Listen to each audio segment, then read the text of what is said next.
Madame Le Pen, dans sa stratégie de dédiabolisation, on vient à être quasiment un peu dans la mollesse. Je vous trouve, faut vous reprendre des vitamines. Vous n'êtes pas assez dur, je trouve, là. Vous appelez clairement la révolte ? D'abord, je voudrais souhaiter bon anniversaire à ma grand-mère, qui a 98 ans. Voilà, que j'appelle Maman Marie. Je lui fais un gros bisou. Non, Fabien, tu ne gagneras pas avec un steak. Carousel passe son temps aussi à critiquer Jean-Luc Mélenchon, donc on s'en sort plus. Voilà, est-ce qu'on peut arrêter ça ? Est-ce qu'on peut arrêter ça ? Et quand vous leur dites ? Et qu'un tel, j'en ai ras-le-bol, voilà. Ce qui est très important pour nos Français, c'est que on est attaché à la bagnole. On aime la bagnole. Et moi, je l'adore. Macron ! Explosion ! Vous sortez, mais vous m'avez insulté. Personne n'a craqué. Ah ben c'est bien, Neil, super pour l'appareil photo, génial. Je te remercie. Il est foutu, c'est pas grave, hein. Je voudrais d'abord que vous vous calmiez, ce qui nous ferait plaisir. Mais attendez, vous avez vu comment vous traitez vos invités ?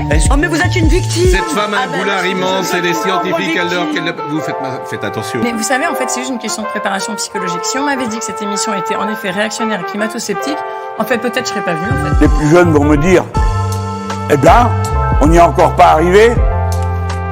C'est pas loin, hein. Faites mieux.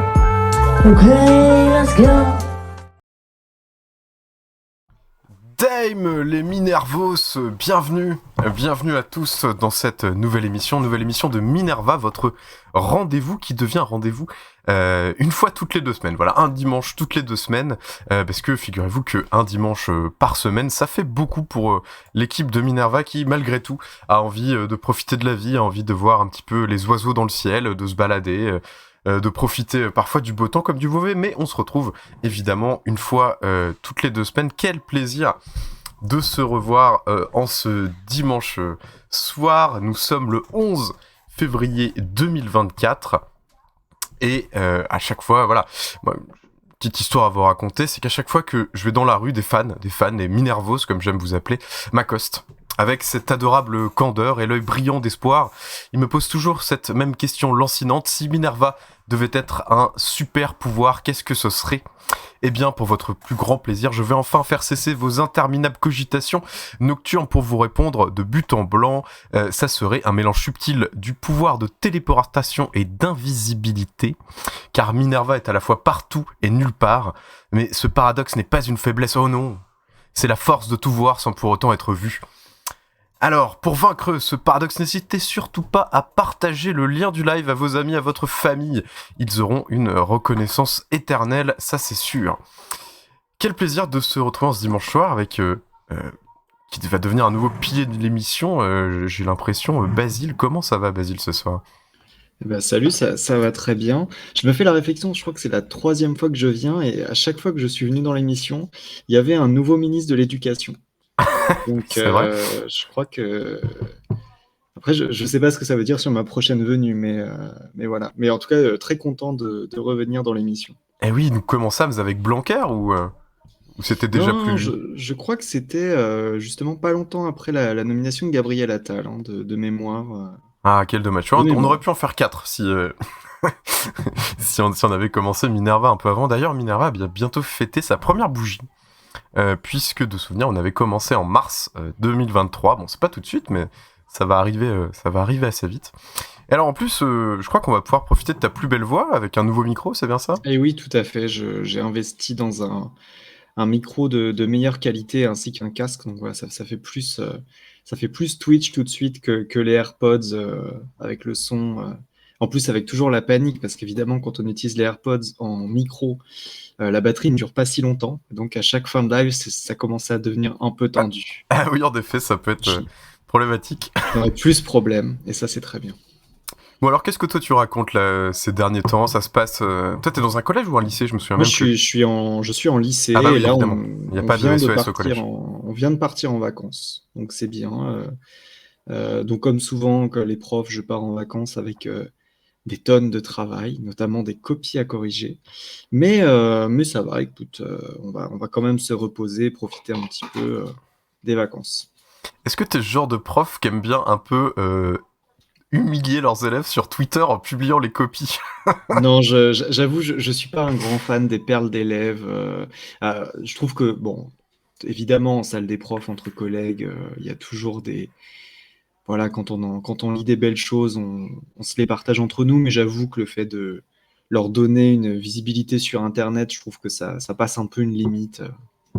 Ouais, c'est un peu limite, je trouve aussi que certains se permettent de... Bon, ils mettent pas les noms, bien sûr, mais bon... Non, mais bon, voilà, disons que quand c'est dans le privé, entre collègues, ça reste, voilà, bon, c'est pas très grave, mais c'est vrai que quand ça part sur Internet, bah, il suffit que l'élève tombe dessus, même si il n'y a pas son nom, il sait que c'est lui, quoi. Donc c'est un peu... bon.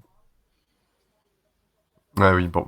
Mais écoute, moi j'ai eu l'occasion de voir quelques membres, j'espère qu'ils m'en voudront pas de dire ça, quelques membres de l'équipe de Minerva hier. On a bu quelques coups à Grenoble. Voilà, ils nous ont fait l'honneur de leur présence. C'était fort sympathique. Et je sais qu'ils sont extrêmement motivés, tant à travers des articles que vous pouvez retrouver évidemment sur nosrévolutions.fr que sur les émissions. La Tourmaline dans le chat nous dit c'était cool.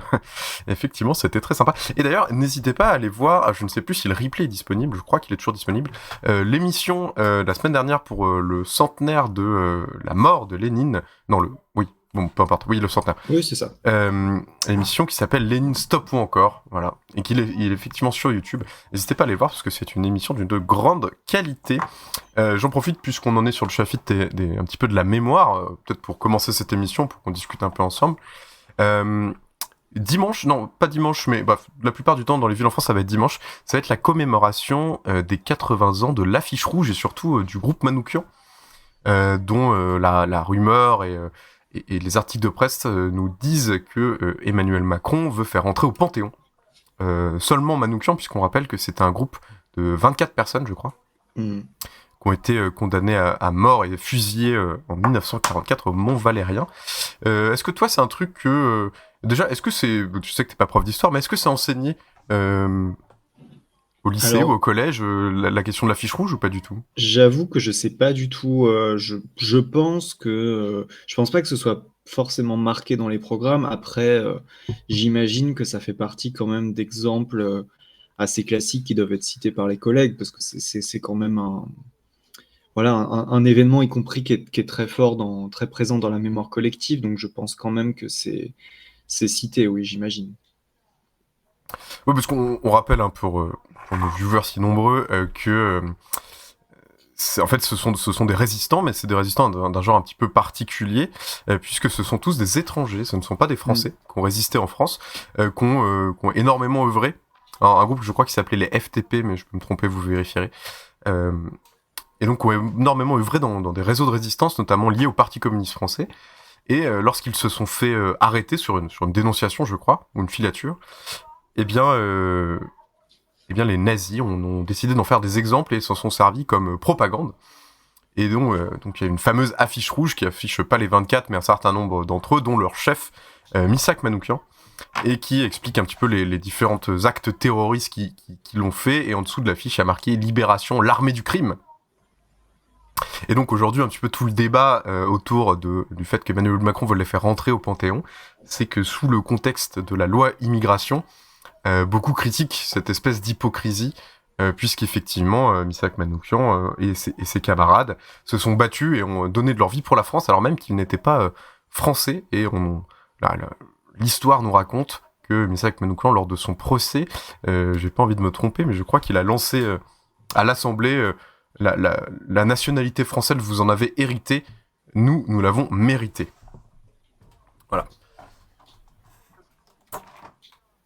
J'ouvre un peu ma fenêtre parce que je chauffe au bois, il fait très chaud.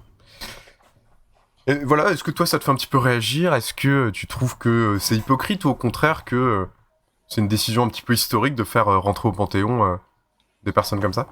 Bah, disons que je suis assez d'accord sur le côté hypocrite, y compris on se souvient que Emmanuel Macron, pendant son premier quinquennat, avait voulu réhabiliter Pétain, il me semble, à un moment donné. Alors je crois que c'était en tant que pour son rôle dans la Première Guerre, évidemment, pas dans la Seconde, mais quand même. Donc quand on a ça d'un côté, disons que panthéoniser Manoukian de l'autre, ça fait un peu bizarre. Puis j'avoue qu'à titre personnel, je pense comme beaucoup de gens de gauche, le Panthéon, c'est pas très... je sais pas, je trouve que la panthéonisation, il y a un peu un côté où on individualise beaucoup, parce que finalement, on en a parlé, c'est quand même quelque chose de très collectif, qui est resitué dans un contexte, et ça devient soudain l'histoire toujours d'un homme, d'une personne, quoi.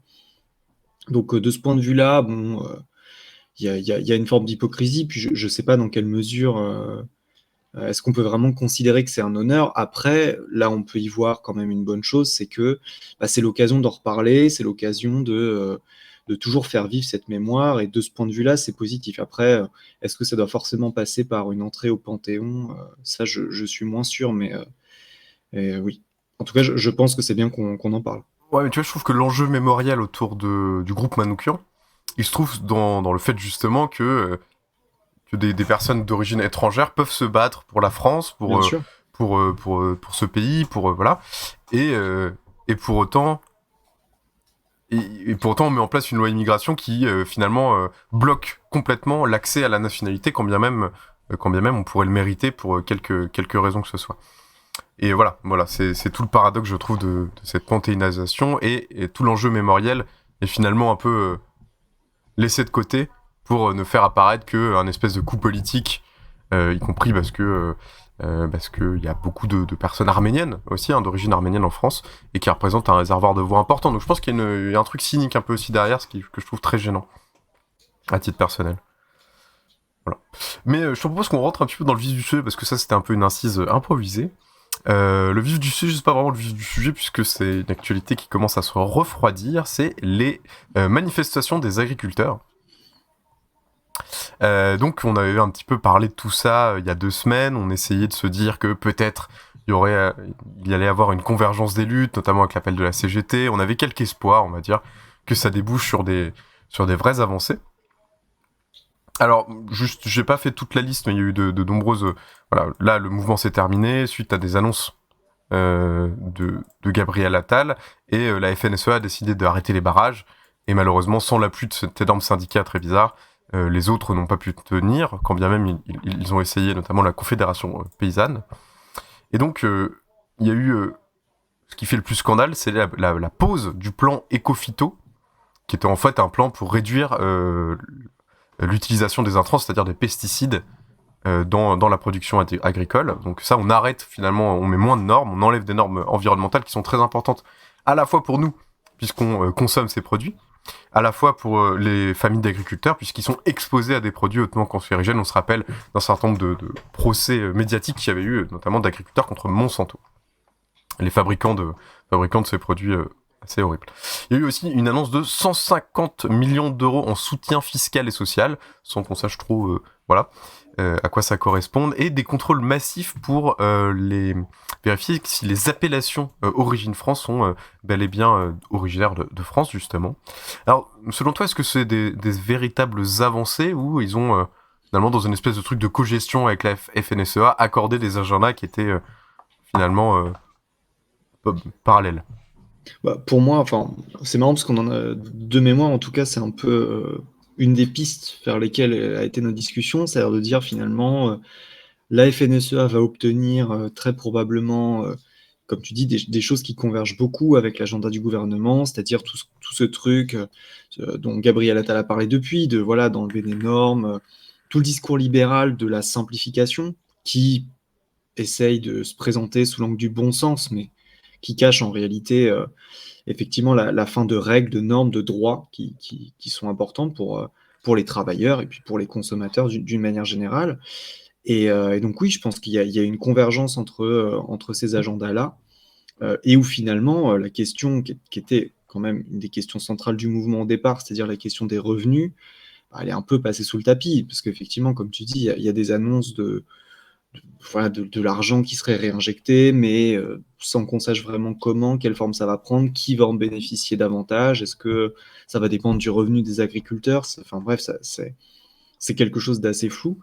Et donc, oui, même c'était très prévisible, on va dire, mais on peut déplorer que le mouvement s'arrête sur finalement ce qu'on peut considérer comme beaucoup de régression, d'abord, sur des choses qui étaient prévues, et puis finalement des revendications légitimes économiques et sociales qui qui sont même plus au cœur qui sont même plus dans l'actualité vraiment. Enfin, Pour la question des marges, tu veux dire? voilà, puis la question des revenus. J'ai pas le sentiment que depuis quelque temps, j'ai l'impression qu'on n'en parle plus trop, quoi, de cette question-là, qui était pourtant citée par les agriculteurs dans les premiers jours comme un des éléments déterminants. Donc, oui, là, on se retrouve finalement vers une espèce de ce qu'on pourrait considérer comme un retour en arrière plus qu'autre chose. Et est-ce que tu penses que le mouvement a une chance de renaître ou c'est bel et bien terminé? Honnêtement, c'est compliqué, mais je pense effectivement, comme tu disais tout à l'heure, que sans la FNSEA, j'ai pas le sentiment qu'il y ait de grosses mobilisations d'agriculteurs, voilà, sans la FNSEA. Et puis finalement, j'ai envie de dire que si ça avait pu continuer, ça aurait continué.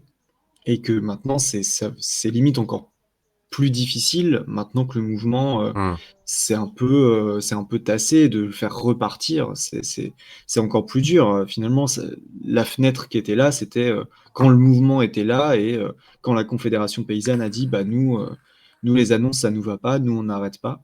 Et clairement, ça n'a pas été suivi. Puis même, j'ai oublié le nom, mais l'autre groupe, là, mais qui est plus de droite, voire limite proche de l'extrême droite, qui était très impliqué aussi. Je sais qu'eux aussi, je crois qu'ils ne voulaient pas arrêter, mais bon, clairement, ça n'a pas suivi. Ouais, on a l'impression que la FNSEA a fait un peu figure de tracteur de proue, quoi, et que tous les autres groupes se sont engagés. Moi, ce que je serais curieux de savoir, peut-être dans le chat, vous le savez, n'hésitez pas à nous le dire, c'est si la Confédération paysanne a gagné un peu des cartes et des adhérents pendant le mouvement, si au contraire c'est la FNSEA qui a tout gagné, parce que, comme tu l'as dit, la base même de la raison pour laquelle tout le monde s'est mobilisé n'a pas été résolue, c'est-à-dire la question du revenu, notamment pour les petites exploitations et les moyennes exploitations qui représentent la grande majorité des agriculteurs en France. Et donc j'ai l'impression que c'est un peu comme les Gilets jaunes, un peu comme tous les mouvements sociaux, on apporte une réponse par le haut, c'est-à-dire qui correspond à l'agenda de la FNSEA, mais pas sur le fond, quoi. Sur le fond du problème restant entier, c'est-à-dire la question du revenu et des marges, que se gave le secteur industriel et notamment le secteur de la grande distribution. Et puis je trouve qu'il y a aussi un autre élément qui a été un peu oublié, en tout cas, là c'est bon, je regarde justement, parce que comme j'ai pas non plus suivi, on va dire de manière très proche, toute l'actualité récente, donc je regarde un peu la une du site France Info, parce que je trouve que c'est un bon moyen un peu de voir ce qui est considéré comme l'actualité du moment, et la question des agriculteurs, des révoltes d'agriculteurs n'est même plus dans les catégories qui sont à la une. Et donc, ce que je voulais dire, c'est que l'autre élément qui a été un peu oublié, c'est le fait, on en avait un petit peu parlé, mais que ces révoltes-là, c'était pas une révolte que française, c'était dans plusieurs pays européens, pour pas toujours les mêmes raisons, notamment plus dans l'Est de l'Europe, il y avait la question de la concurrence avec l'Ukraine, mais c'est intéressant de voir que finalement, alors du coup, comme j'ai pas suivi en détail, je saurais pas dire où ça en est dans les autres pays européens. Est-ce que là-bas aussi il y a eu des avancées, ou est-ce que ça continue? Je ne sais pas, mais en tout cas, on va dire le quasi-arrêt du mouvement en France a complètement éclipsé toute l'actualité, alors que c'était finalement aussi un enjeu européen important, avec des élections qui arrivent dans pas si longtemps. Mais je crois justement que c'est ce qui a fait un petit peu scandale, en tout cas, qui a remué beaucoup au niveau européen, c'est que Macron, comme il fait parfois, il est revenu d'Inde ou de Suède, là où il faisait le mariole avec la famille royale, et a fait une annonce au Conseil européen, à la Commission, qui s'opposait aux accords de libre-échange sur le Mercosur, si je ne m'abuse, et que ça a été pris un petit peu unilatéralement, et ce qui a beaucoup choqué notamment les Allemands. Alors, à titre personnel, je trouve que c'est bien de s'opposer à ces accords de libre-échange qui sont bien souvent destructeurs pour notre économie. Mais voilà, je sais pas, est-ce que toi tu as un regard là-dessus, sur ce fameux accord de libre-échange du Mercosur? Bah, j'avoue que sur l'accord en lui-même, je sais pas précisément ce qu'il y avait dedans, donc j'ai pas un regard très précis là-dessus, mais ça rejoint un peu ce qu'on disait la dernière fois sur le fait que là, on a quand même entendu pas mal de responsables politiques, notamment de droite, soit macronistes, soit LR, soudainement critiquer des accords de libre-échange que par ailleurs ils ont signés et promus depuis des décennies, quoi. Enfin, je veux dire, c'est quand même soudainement parce qu'il y avait des agriculteurs en colère, on n'était finalement pas tant pour le libre-échange que ça.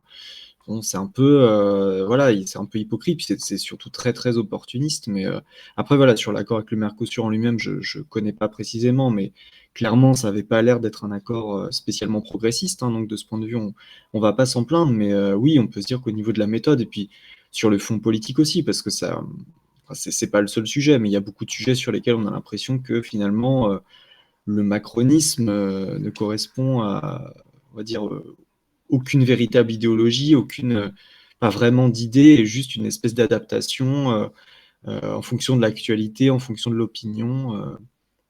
Ouais, il n'y a pas de... Voilà, c'est un peu l'impression que ça donne, quoi. Bah, c'est des libéraux, mais qui essayent de s'adapter. Ouais. Voilà, ils sont assez agiles de ce point de vue-là, ça c'est sûr. Ils sont plutôt agiles vers la droite, hein, évidemment. Et justement, en parlant de personnalité, pas tout à fait de droite pour le coup, mais un petit peu quand même, Robert Badinter. Robert Badinter nous a quittés le 9 février 2024. Donc on vit dans un monde où Jean-Marie Le Pen est vivant, et Robert Badinter est mort, ce qui est quand même un petit peu triste. Donc Robert Badinter, on le rappelle, il a été garde des Sceaux pendant la présidence de Monsieur François Mitterrand, et c'est pendant ces moments un petit peu de grâce politique que lui et la majorité socialiste à l'époque ont réussi, et communiste d'ailleurs, ont réussi à faire abolir la peine de mort, ce qui est quand même une avancée sociale extraordinaire. On rappelle, enfin moi c'est un truc un petit peu étrange, je connais cette date par cœur, c'est que le premier film Star Wars est sorti en 1977, et c'est la même année qu'il y a eu le dernier personne guillotinée en France. Non pas qu'il n'y a eu pas d'autres condamnés à mort après, mais la personne guillotinée. Donc c'est quand même une méthode d'exécution particulièrement sanglante. Et donc en fait ça fait assez peu de temps que la peine de mort et la guillotine n'existent plus dans ce pays. Et ça on le doit en partie à Robert Badinter.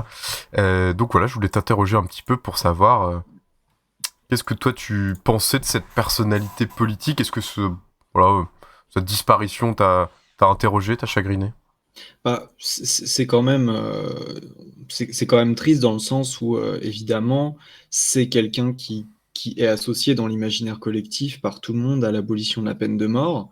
C'est quand même un combat qui a été mené assez courageusement à une époque où, parce que bon, aujourd'hui, même si l'extrême droite essaye de remettre les choses sur le tapis, globalement dans l'opinion, il n'y a pas une demande de retour de la peine de mort. C'est pas quelque chose qui existe, mais à l'époque, c'était quand même loin d'être évident. C'était vraiment une question très très clivante parmi les Français. Donc ça a été très courageux de mener cette bataille, d'autant plus dans un contexte où finalement la gauche arrive au pouvoir pour la première fois sous la Ve République, et avec tous les fantasmes, voilà, les chars soviétiques et tout ça.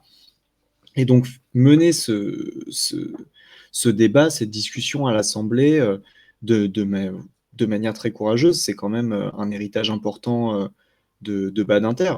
Puis je regardais aussi, ça fait écho avec des choses d'actualité, je regardais un peu tout à l'heure justement pour un petit peu réviser, parce que finalement c'est vrai que Badinter, c'est une personnalité importante, on le connaît beaucoup pour son rôle dans l'abolition de la peine de mort, et c'est vrai que en fait, je voyais qu'il a été aussi président du Conseil constitutionnel. Oui. Et notamment, il l'a été à l'époque, en 1995, à l'époque d'une fameuse loi immigration, la loi Pasqua, qu'il a beaucoup contribué à censurer. Donc, quelque chose qu'on a retrouvé assez récemment dans l'actualité. Donc pareil, comme aujourd'hui, une loi qui était très très à droite, critiquée pour glaner sur le terrain de l'extrême droite, etc. Donc Badinter a aussi fait pour ça quand il était au Conseil constitutionnel, et puis aussi d'une manière générale tout son combat qu'il a continué toute sa vie dans le monde entier contre la peine de mort, il y a eu la question de la dépénalisation de l'homosexualité aussi, quand même, qui est aussi une question importante de cette époque-là. Donc, non, voilà, une grande personnalité. Après, il y a eu des choses aussi... des ombres au tableau. Voilà, moins glorieuses. Je connais pas non plus trop en détail, mais Je pense que ça a été beaucoup dit par beaucoup y compris de personnalités de gauche ces derniers jours, de rendre hommage quand même, parce que l'héritage est là, il est important, c'est un héritage politique très fort qu'il faut poursuivre clairement, et pas qu'en France, sur la question de la peine de mort. Et puis après, il y a aussi d'autres choses avec lesquelles on ne sera pas toujours d'accord. Comme quand, tu me le disais tout à l'heure, il avait défendu Dominique Strauss-Kahn suite à son agression, enfin qu'il ait agressé une femme de chambre au Carlton, je sais plus quoi, là, un petit peu avant les élections en 2012. Oui, effectivement. Mais voilà, moi, ce que je voulais, le but de parler un petit peu de Badinter, c'était aussi de parler d'un point de vue que je trouve intéressant, c'est que Badinter, mais il y en a eu d'autres quand même un petit peu après, ça fait partie, moi je n'étais pas né, mais des derniers hommes politiques qui ont réussi par une espèce de stature un peu morale, mais dans le bon sens du terme, de porter quelque chose de moralement bien pour globalement la société, et qui a réussi à créer ce changement politique quand même de presque de paradigme, du fait que la société finalement n'accepte plus de tuer en tant que société. Elle accepte plein de choses, elle accepte même parfois de laisser mourir, mais jamais de tuer. Et ça, c'est quand même quelque chose d'assez extraordinaire. Et voilà, on se souvient que les premières lois un petit peu de justice de l'histoire, c'est dans la lointaine Uruk, parmi les Mésopotamiens, avec la fameuse loi du talion, un œil pour un œil, une dent pour une dent. Donc si on tue ton fils, on va tuer le fils de celui qui a tué en retour, vous voyez. Et là, c'est quand même un changement de paradigme très important, de se dire que la société en tant que telle ne se refuse à commettre le meurtre.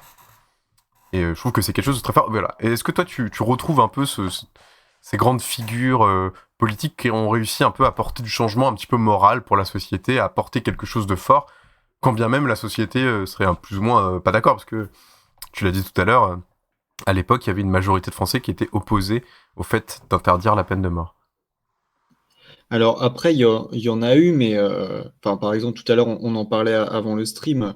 Moi, ça me fait penser en personnalité, on va dire, qui a incarné très fortement un changement social important. Il y a eu en 2013 Christiane Taubira, avec la loi pour le mariage pour tous, qui a vraiment porté sa loi à l'Assemblée, qui a mené la bataille, qui était pareil très longue. Alors là, au niveau de l'opinion publique, les positions étaient différentes, mais l'opposition a quand même été très violente entre la manif pour tous, ses relais au Parlement, etc.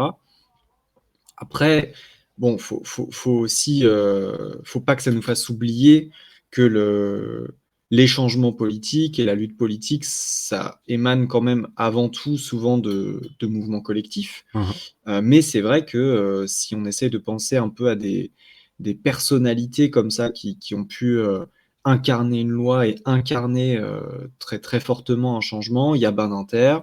Sur le mariage pour tous, on peut quand même rendre hommage à Taubira. Après... Pour moi, il y a Simone Veil aussi, dans ce cadre-là, avec l'IVG, qui a quand même vraiment incarné cette lutte-là. C'est vrai, et d'autant plus fortement, Simone Veil, qu'elle, c'était contre son propre camp politique. Donc, c'est quand même très, très courageux, parce que Émile Badinter, on pourrait dire qu'il avait le soutien, entre guillemets, des siens, il avait le soutien, en tout cas, d'une majorité de son camp, là où Simone Veil, c'était un peu seul contre les siens, donc c'était d'autant plus compliqué pour elle. Donc oui, c'est vrai qu'il y a Simone Veil, la loi Veil aussi, qui est très, très importante. Après, voilà, je pense qu'en réalité, en fouillant dans notre mémoire et en fouillant dans l'histoire du XXe siècle, on pourrait sans doute en trouver d'autres sur des grands changements sociétaux. Mais c'est vrai que là, comme ça, j'en ai pas forcément d'autres qui me viennent en tête, mais il y en aurait certainement. C'est vrai que des fois, je me dis aussi qu'il y a certaines avancées sociales. Alors, certaines, par exemple, les accords en 36 ou en 68, où on peut pas les attribuer uniquement à une personne. Et c'est important de rappeler que c'est quand même avant tout des conquêtes justement, des conquêtes des travailleurs, des conquêtes liées aux grèves.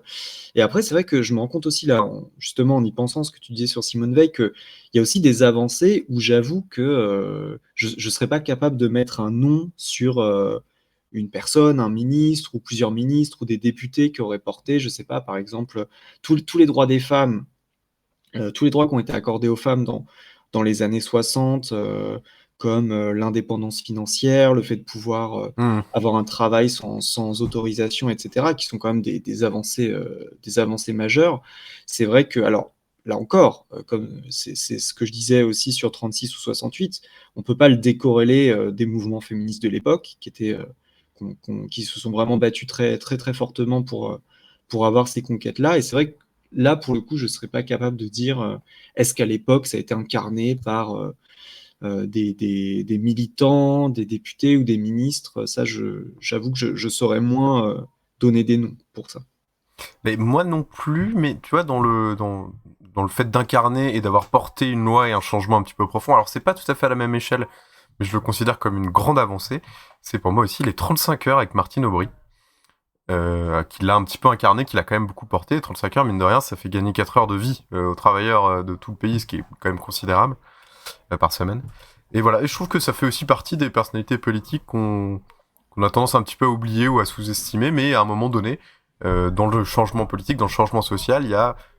Alors, je sais pas s'il y a un besoin, mais en tout cas, il y a une incarnation. Et une incarnation qui peut marquer. Je pense pas que ce soit un besoin. C'est marrant ce que tu dis sur Martine Aubry, parce que elle l'incarne, c'est vrai, et même y compris dans la critique. Et moi, ce qui est marrant, c'est que dans mon parcours de vie, mon parcours militant, j'ai un peu entendu les deux discours critiques sur Martine Aubry, c'est-à-dire le discours de la droite qui dit « Oh, les 35 heures, Martine Aubry, c'est pas possible, machin », et aussi la gauche, notamment les communistes, qui disent en gros que oui, en fait, Martine Aubry, c'est les 35 heures, mais c'est surtout des accords avec je crois pas que c'était déjà le MEDEF, mais avec le patronat, quoi. Ouais, avec le patronat, et où finalement, bon, il y a eu les 35 heures, mais en fait, ils ont eu plein d'aménagements et tout. Et donc, ce qui est marrant, c'est qu'elle l'incarne au point que elle a les critiques des deux côtés sur la loi.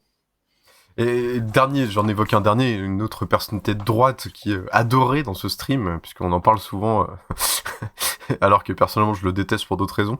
Dominique de Villepin, qui, alors je dis pourquoi je le déteste, c'est évidemment pour avoir privatisé les autoroutes, ce qui est le plus grand scandale industriel français. Si on paye aussi cher les autoroutes aujourd'hui, c'est à cause de Dominique de Villepin qui l'a littéralement donné au privé, voilà, alors qu'on l'avait financé avec nos impôts, ce qui est un énorme scandale. Mais par contre, quand il a fallu aller quand les États-Unis voulaient qu'on aille foutre sur la gueule en Irak, des gens qui n'avaient plus ou moins rien fait apparemment, eh bien c'est lui qui était monté à l'ONU, au Conseil de sécurité, pour faire un discours qui est resté historique et dans les mémoires, et qui reste une incarnation assez extraordinaire de la position diplomatique française. Donc avec le fameux discours je viens d'un vieux pays, la France, d'un vieux continent, l'Europe, qui a trop souvent connu la barbarie, etc., etc. Et c'est à ce moment-là qu'on sort de l'OTAN. Je crois que c'est en 2008, mais voilà. Et donc voilà. Je te propose qu'on parle un petit peu du remaniement, mais restez avec nous, parce qu'après cette petite discussion, il y aura un jeu formidable, et après, on parlera de Thibaut InShape, de l'affaire Thibaut InShape, Dame. Alors, je pourrais vous faire la liste de tous les changements de ministres qui a eu lieu, mais on va pas tous essayer, il y en a beaucoup. Je vous dis juste ce qu'on fait un petit peu parler. Rachida Dati, évidemment, au ministère de la Culture. Rachida Dati, grande personnalité de droite, sarkozyste jusqu'au bout des ongles, qui est donc une sorte de prise de guerre pour les macronistes, qui essaye d'occuper le champ de la droite républicaine. On peut encore les appeler à peu près comme ça. Il y a Stéphane Séjourné, qui est devenu ministre des Affaires étrangères, qui a un poste extrêmement important. Et Stéphane Séjourné, si j'ai bien compris, mais je suis pas sûr d'avoir très bien compris, c'est aussi le conjoint ou l'ex-conjoint de Gabriel Attal, ce qui a fait un petit peu jaser. Son ex-conjoint, il me semble, oui. Ils ont été paxés, et je crois qu'ils le sont plus. Et petit truc, ce sont une micro-parenthèse, mais que je trouve quand même intéressante, ce type-là, il souffre de dyslexie, et c'est un des premiers qu'on a parlé, voilà. Alors, ça a beau être un gros droitos, machin, qui va probablement avoir des positions compliquées, notamment vis-à-vis d'Israël et de la Palestine, mais je trouve que c'est intéressant d'avoir parlé ouvertement de ce problème et d'essayer de l'assumer un petit peu. Voilà. Bon. De toute façon, il a pas beaucoup de choix, parce qu'il fait beaucoup, comme moi d'ailleurs, de fautes de français à l'oral, donc comme ministre des Affaires étrangères, c'est un petit peu compliqué. Oui, autant l'assumer. Autant l'assumer, effectivement. Donc... on peut évidemment mentionner également Guillaume Kasbarian, secrétaire d'État chargé du logement, qui est un petit peu une petite explosion le monde du logement et ceux que ça intéresse, puisque c'est lui qui œuvrait il y a encore quelques mois pour une loi contre les squatteurs et qui favorisait énormément les proprios. Je peux pas vous donner, alors cette loi qui n'a pas été adoptée, hein, je vais vous donner un petit peu les grandes lignes. En gros, ça permettait de virer beaucoup plus facilement les gens qui occupaient des logements sans droit, voilà. Et notamment qui pouvaient outrepasser la trêve hivernale, enfin bref. C'était un truc assez inhumain parce que ça a des conséquences, c'est-à-dire qu'on fout des gens dehors, peut-être avec des familles, en plein hiver. Donc voilà, c'est extrêmement grave. Et donc, qui devient ministre du logement. Toi, qu'est-ce que t'en penses, Basile ? Alors c'est vrai que je le connais assez peu, hein, pour être très honnête, mais je me souviens quand même un petit peu des discussions à l'époque sur cette loi et c'est donc qui effectivement qu'il l'avait pas mal incarné et enfin, ce que je vais dire le concerne pas directement, mais plus la loi et le contexte dans lequel ça a été fait. C'est vraiment quelque chose qu'on retrouve beaucoup sous le mandat d'Emmanuel Macron, qui était un peu la règle sous Sarkozy déjà. C'est ce truc de un peu surfer sur les polémiques, sur les faits divers, etc. Et je me souviens qu'il y a eu tout un moment où il y a eu beaucoup de faits divers tout à coup sur des articles du Parisien notamment ou de la presse locale en disant dans tel propriétaire ne peut plus accéder à son logement, machin. Et puis en fait, on présentait d'une telle manière qui déjà sous-entendait qu'on parlait de leur habitat principal, c'est-à-dire qu'ils ne pouvaient pas rentrer chez eux, là où ils habitent normalement, ce qui n'est pas le cas, c'était des logements secondaires qu'ils louaient. Et puis, en fait, souvent, il y avait des enquêtes un peu plus approfondies, où on se rendait compte que c'était pas si simple, qu'il y avait des règles qui n'étaient pas respectées, tout ça, et que finalement, parce que c'était un peu ce qui avait motivé la loi, on disait oui, la loi est trop favorable aux locataires mauvais payeurs, etc. C'est pas normal, c'est trop favorable aux squatteurs et tout ça. Et en fait, on se rendait compte que c'est les personnes qui étaient dans les logements étaient en fait dans leur bon droit, de façon tout à fait légitime, et qui avaient en fait un problème du côté des propriétaires. Et pour moi, c'est vraiment une loi qui a été faite dans ce contexte-là de il y a plusieurs faits divers, donc on fait une loi pour dire non, mais regardez, on s'en occupe, etc. Et alors, bon, heureusement, il y a quand même tout un tas de dispositions qui sont pas passées, parce que c'était quand même globalement n'importe quoi. Je crois que c'était censuré par le Conseil constitutionnel, non, il me semble, certaines des dispositions de la loi. En tout cas, voilà. Après, j'avoue que sur Kasbarian lui-même, je le connais assez mal. Je regarde juste sa page Wikipédia et en lisant des lignes au hasard, il n'y a que des trucs qui me font peur. Là, je vois la ligne, selon Mediapart, il rejoint la ligne du printemps républicain sur la laïcité. Super. La ligne suivante, c'est vraiment un gros droitos qui représente bien l'aile droite de la Macronie. Mais vous savez, c'est un peu ces types de la société civile qui sont rentrés en 2017, machin, qui étaient des notables bourgeois locaux. Et lui, c'est vraiment ça, quoi. Qui était pas trop engagé en politique avant, il a saisi l'opportunité, si je me souviens bien. Et voilà, il est rentré LR. Enfin, il aurait pu très bien être parmi les LR, mais il se trouve qu'il est rentré avec les Macronos. Mais il a vraiment il représente l'aile droite de la Macronie qui est assez dure, hein, parce que sa proposition de loi était très dure. Et vraiment en faveur des propriétaires. On se rappelle toujours, évidemment, dans ce live, que la propriété, c'est le vol. Ça, c'est très important de le rappeler, et qu'il y a un espèce de vrai mythe autour des petits propriétaires harassés, c'est terrible, etc. Rassurez-vous, tout va bien pour eux. Ce sont les locataires qui payent évidemment la plus grosse charge en termes de logement, bien plus que les propriétaires.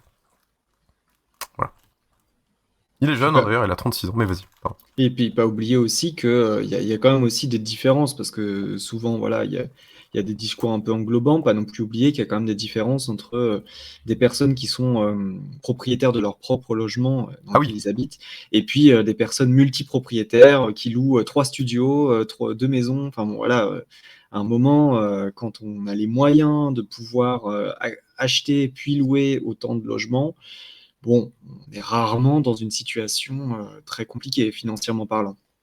Oui, en plus, on fait un petit peu croire, oui, c'est des travailleurs, ils sont dans le secteur de l'immobilier, je sais pas quoi.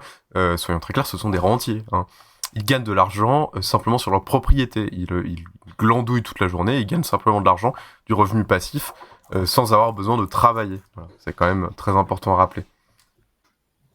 Et d'ailleurs, la plupart des dès que les gens ne sont pas propriétaires d'un seul logement ou deux logements, ce qui, on va dire, dans le cadre du raisonnable, il y a des grands propriétaires dans de nombreuses villes en France, fort à parier, qu'il y a des gens qui possèdent 1, 2, 3 immeubles. C'est quelque chose de très classique. Oui. Voilà, il y a ce Guillaume qui représente bien la droite qui arrive au logement, donc c'est vraiment quelque chose qui affole les gens de ce milieu, notamment en relation avec les annonces d'Attal lors de son discours de politique générale, qui disait, alors je résume un petit peu pour tout le monde, il y a une loi en France qui s'appelle la loi SRU, et qui demande, qui est en fait incitative pour qu'on continue de créer des logements. Est-ce qu'il faut continuer de créer les logements pour pouvoir loger tout le monde, et surtout que les prix de l'immobilier ne s'envolent pas trop.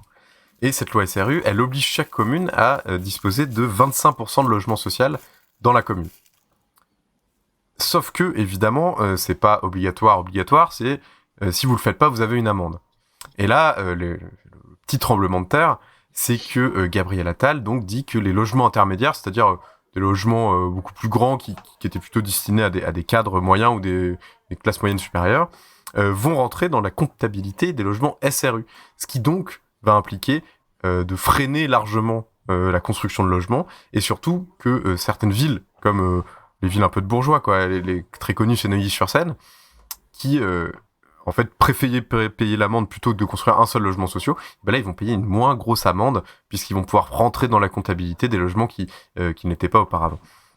Donc voilà, est-ce que toi tu partages cette inquiétude du secteur du logement en France? Comment va le logement en France, Basile?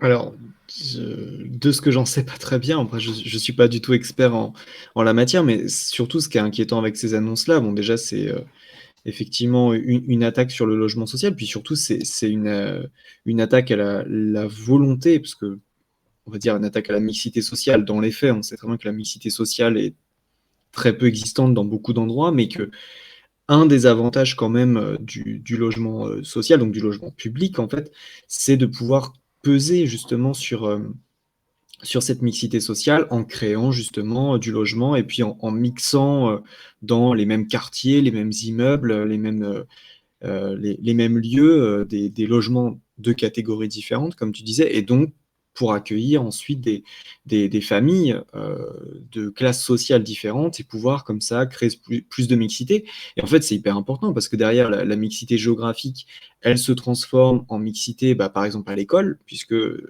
en tout cas, sauf exception, normalement, on va à l'école en fonction de là où on habite, en fonction de la carte scolaire. Donc ça crée de la mixité comme ça crée tout simplement de la mixité dans l'environnement dans lequel on vit, autour de soi. On croise des gens de milieux différents et donc on peut un peu sortir entre guillemets de son seul milieu social. Donc c'est très inquiétant pour ça. Puis d'une manière générale, enfin je veux dire, clairement en France, vu le nombre de personnes qui se retrouvent à la rue, on a clairement besoin de logements, de logements notamment pour les plus précaires, et qui ne soient pas des logements tout pourris, qui ne soient pas des logements laissés moitié à l'abandon, comme on voit dans beaucoup de villes malheureusement, des logements sociaux pour les plus populaires, où on vit dans des conditions terribles. Donc clairement, ça va pas dans le bon sens, mais c'est pas du tout la seule annonce de Gabriel Attal qui va pas dans le bon sens, mais on va pas dans la bonne direction, quoi. C'est-à-dire que là, il y aurait d'autres choses à faire. Et justement, c'est marrant parce qu'on en parlait tout à l'heure sur les quand même quelques avancées du quinquennat Hollande. Il y a eu justement la loi SRU qui a quand même été renforcée. C'était par Cécile Duflot à l'époque qui était ministre du Logement. Ouais. Et là, voilà, entre la nomination, on le disait avant de Kasbarian, plus ces annonces-là, on va clairement dans la direction inverse. C'est très très inquiétant. Effectivement, c'est très inquiétant. Et d'ailleurs, j'ai une petite question juste après là-dessus, mais on va la faire maintenant. C'est qu'en fait, quasiment tous les ministres sont issus du rang des LR. Et vous savez, il y avait une fameuse aile gauche de la Macronie. Aile gauche qui avait menacé de démissionner. Son chef, en tout cas le plus connu, c'est Clément Beaune, qui a donc perdu son ministère, le ministère de Transport, le secrétariat d'État. Et alors, c'est pas un peu les gros losers, Basile, qu'est-ce que t'en penses? Ils menacent de démissionner, on va démissionner. Ils le font pas, et ils se font tège, finalement, ils sont dégagés comme des gros nazes, quelques mois plus tard. Finalement, la fameuse aile gauche de la Macronie, ceux qui ont eu le courage de démissionner, ils sont déjà tous partis. Si on refait un peu l'histoire depuis 2017, on peut penser à quelqu'un comme Cédric Villani, par exemple, qui s'est rapproché plutôt de la France Insoumise depuis. De la NUPS même, hein, il a été Ouais, effectivement. membre de la NUPS maintenant. Et Mathieu Orphelin aussi. Ouais, puis plus récemment, suite à la loi immigration, je crois que c'est Aurélien Rousseau, non, j'ai plus son prénom exact. Oui, c'est Monsieur Rousseau. Il y a beaucoup de Monsieur Rousseau en même temps, avec notamment le chef de la FNSEA. Mais, en tout cas, le seul, oui, peut-être qu'Aurélien Rousseau, c'est le mec de la FNSEA, je sais plus. Enfin bref, en tout cas, celui qui était ministre, il me semble, de la Santé, qui est le seul à avoir vraiment démissionné, pour le coup. Donc, au moins, lui, on peut dire que il a eu le courage de suivre ses idées.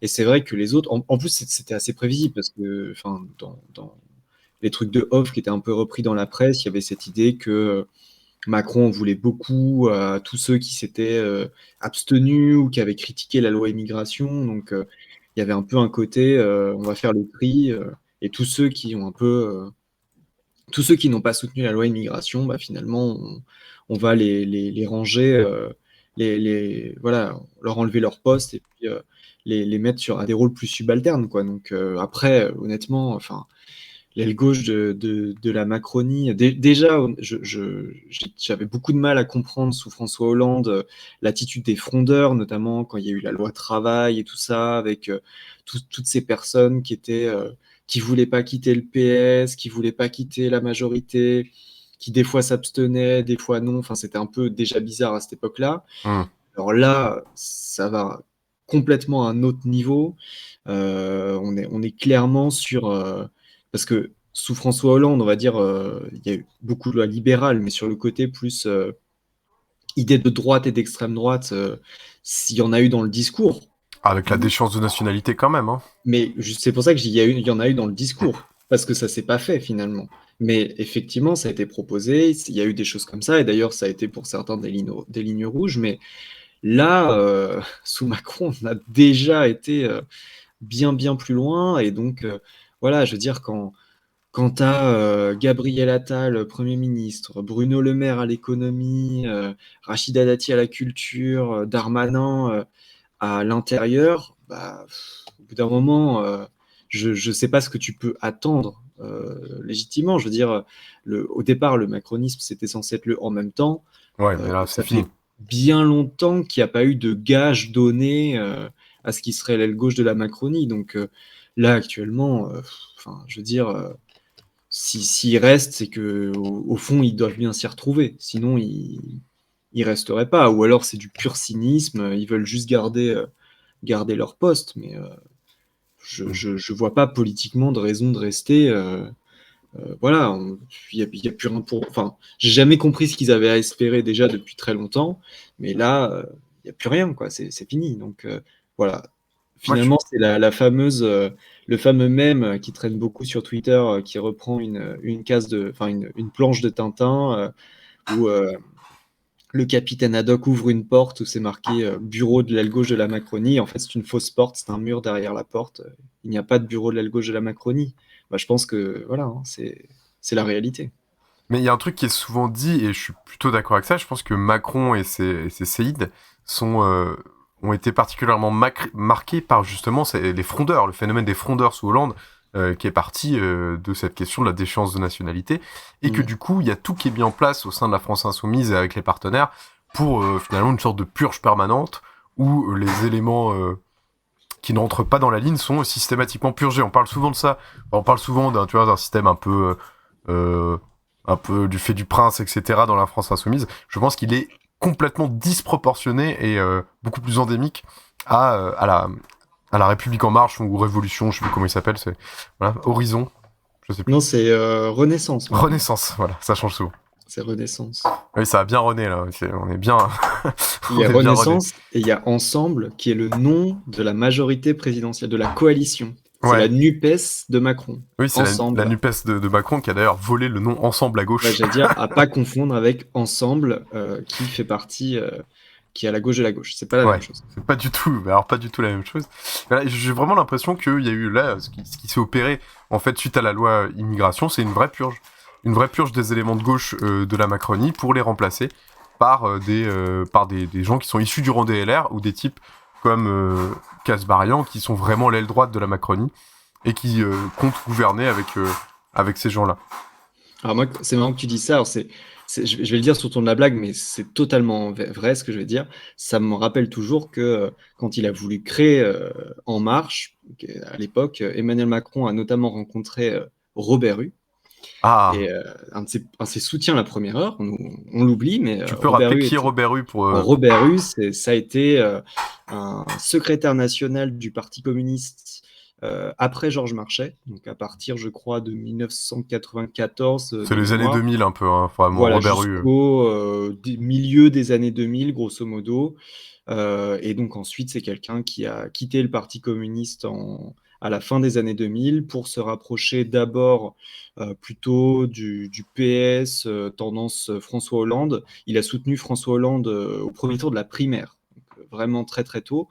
Et ensuite, ça a été un des soutiens de la première heure d'Emmanuel Macron. Et une des premières choses, enfin un des conseils que Robert Hue a donné à Emmanuel Macron pour structurer son nouveau parti, c'était de s'inspirer, et on en revient, de Lénine et de l'organisation très centralisée du parti. Et avec, donc voilà, c'est marrant parce que ça fait un peu écho avec des choses que tu dis sur le côté d'avoir un parti très centralisé, puis avec une ligne, alors pour le coup, bien moins stable et claire politiquement que c'était le cas sous Lénine, parce que Lénine avait quand même des idées très claires. Emmanuel Macron, un peu moins, mais dans l'idée, en tout cas, on retrouve un peu cette idée-là. Ah, c'est intéressant, je savais pas que Robert Hue, alors je savais qu'il avait été un soutien d'Emmanuel Macron, mais je pensais pas qu'il lui avait conseillé de lire Lénine. Et d'ailleurs, on le conseille à tout le monde, hein, même, c'est mieux si vous êtes de gauche et si vous avez un minimum d'idéologie, mais voilà, Lénine est une belle lecture. Que faire. C'est pareil, une de mes citations préférées d'Emmanuel Macron que j'adore sortir hors contexte, je suis maoïste. Ah oui, c'est vrai qu'il avait dit Il a prononcé cette phrase. Alors, il y avait un contexte, mais j'aime beaucoup hors contexte prononcer la citation d'Emmanuel Macron, je suis maoïste. Mais il faut aussi se souvenir d'un truc, là, on diverge un peu, mais les grands idéologues sont souvent des grands idéologues de gauche, qui ont vraiment marqué l'histoire et qui sont largement repris par les gens de droite, parce que tout simplement, c'est des idées, notamment dans la méthode, qui s'appliquent. T'as cité Lénine, et Lénine, c'est vraiment quelqu'un qui a été lu par tous les gens un petit peu intelligents de droite comme de gauche, enfin intelligents qui ont envie de s'y intéresser et de savoir comment on change le monde, c'est plutôt ça. Et il y a un autre type, c'est Gramsci. Gramsci qui est mobilisé par tout le monde, et notamment l'extrême droite. Gramsci, c'est un des socles idéologiques de l'extrême droite, c'est-à-dire comment on crée l'hégémonie culturelle, et Gramsci, en gros, c'est la théorie de la bataille des idées, pour gagner sur la bataille du réel, voilà. Et donc c'est très intéressant de se rendre compte que les grands idéologues de gauche sont souvent mobilisés par la droite, parce qu'en fait, ils ont beaucoup de mal à penser leur action politique, beaucoup plus. Alors l'extrême droite a Faurisson, a des types un peu nazes, mais ils sont quand même assez médiocres, quand tu les mets face à un Gramsci ou face à un Lénine, ou face à un Marx, bref. J'ai une dernière question concernant le remaniement pour toi, plus particulièrement pour toi justement, puisque c'est l'arrivée au ministère de l'Éducation nationale de Nicole Belloubet, après notre chère Amélie Oudéa-Castéra. Donc déjà, est-ce que tu as pleuré toutes les larmes de ton corps lorsque ton ancien ministre est parti ? Bah oui, ça fait quelque chose. Et puis du coup, maintenant, quand il y a des nouvelles choses qui sortent sur elle, on en entend un peu moins parler. C'est dommage, c'était un beau feuilleton. C'était aussi pas mal parce que ça permettait quand même de montrer toutes les stratégies d'entre-soi de la bourgeoisie qui sont décrites par les sociologues depuis des décennies au grand jour, de manière très claire pour tout le monde. Donc d'un point de vue pédagogique, pour moi qui enseigne de la socio, c'était vraiment très très pratique. Là, j'avoue que Nicole Belloubet, il y a moins de choses. On la connaît moins, on va dire.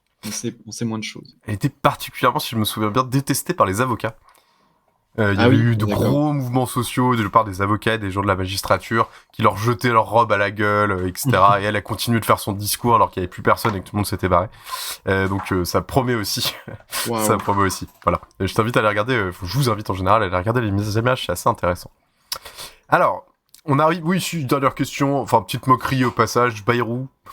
Bayrou qui menace de partir avec le modem, parce qu'il voulait devenir, si j'ai bien compris, co-premier ministre bis. On lui a dit non, du coup il a chougné, et le lendemain il a dit non, mais je démissionne pas vraiment, nanana. Voilà, Déjà, Bayrou, ils lui ont filé le premier secrétariat au plan alors qu'il n'y a pas de plan. Donc, c'est déjà très gentil d'avoir le plan, donné, c'est qu'il n'y a pas de plan.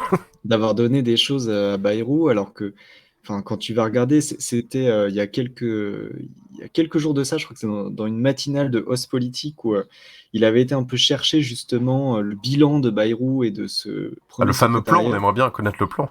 Et en fait, ce truc-là, il produit des rapports très détaillés, hein, très, très bien documentés. Il y a des équipes derrière sur des sujets précis, notamment des sujets économiques, sociaux, environnementaux, etc. Mais ce qui est fascinant, c'est qu'en fait, quand tu connais pas, tu te dis bah pourquoi pas, mais quand tu connais un peu et quand tu es amené à de temps en temps aller regarder des rapports institutionnels, tu te dis mais en fait, il y a déjà France Stratégie qui dépend du Premier ministre. Il y a déjà le Conseil économique, social et environnemental. Il y a déjà d'autres institutions qui existent depuis bien plus longtemps, qui font déjà ce rôle de produire des rapports ou des statistiques très détaillées. Donc tu dis finalement, bon, même ce qui pourrait paraître être une bonne idée dans ce truc-là, bah, ça fait clairement doublon avec d'autres trucs. Donc voilà, Bayrou, bah écoute, je sais pas, hein, moi, il paraît que il aurait pu être ministre de l'Éducation. Ouais, moi, j'en étais resté à ça. Je m'étais dit, bah tiens, le retour de Bayrou à l'éducation, ça fait longtemps, parce que ça date d'il y a 20 ans, je crois. Oui. Donc, ça aurait été un retour, mais apparemment non, du coup. Ouais, c'est un peu la petite moquerie, mais Bayrou, c'est un peu le fantôme du macronisme, quoi. Il sert pas à grand-chose, mais il se trouve que la majorité à l'Assemblée, enfin, la majorité relative à l'Assemblée tient en partie des députés modem. Donc, eh oui. C'est toujours un petit peu complexe. Alors, c'est comme c'était en 2007, je crois, que Bayrou c'était le 3e homme, celui qui devait faire l'élection. Et oui, et pourtant non. Et pourtant non. Voilà. Je vois qu'il y a quand même quelques personnes qui regardent, mais aussi pas mal de gens dans le chat. Seulement dans le chat du stream, je vous invite à prendre vos claviers quelques instants, puisque c'est Basile qui sera l'expérience de mon jeu, le cobaye, mais n'hésitez pas à jouer avec nous à ce grand jeu du soir. C'est un jeu qui va tester un petit peu votre culture politique, puisqu'il va s'agir de savoir qui a écrit un livre. C'est que des titres de livres qui ont été écrits par des personnalités politiques. Ah, j'adore. Et le jeu, c'est d'essayer de deviner quelle personnalité politique a écrit le livre. Donc il y en a des très faciles, il y en a des un peu plus difficiles. Donc j'espère que vous allez être bons. J'ai essayé d'obliger ChatGPT à m'écrire de faux titres de livres, et à chaque fois c'était nul. Donc voilà, désolé pour ça, mais en tout cas j'en ai des assez drôles. En tout cas, n'hésitez pas à jouer avec nous à vos claviers. Le premier titre, Basile et le chat, il est très facile. Le livre s'appelle « Qui s'en aille tous, vite, la révolution citoyenne ». Alors celui-là c'est facile, et je pense même qu'il est quelque part dans une bibliothèque derrière moi, c'est Jean-Luc Mélenchon. Et tu sais que personnellement c'est ma découverte de Jean-Luc Mélenchon, c'était entre autres avec ce livre. Bravo, bien joué, tu marques un point contre le chat qui n'a même pas réagi. Mais oui, mais le livre, qui a validé ce titre? Qui s'en aille tous? C'était, je crois que c'est, à la base, c'est un slogan du mouvement altermondialiste argentin du début des années 2000.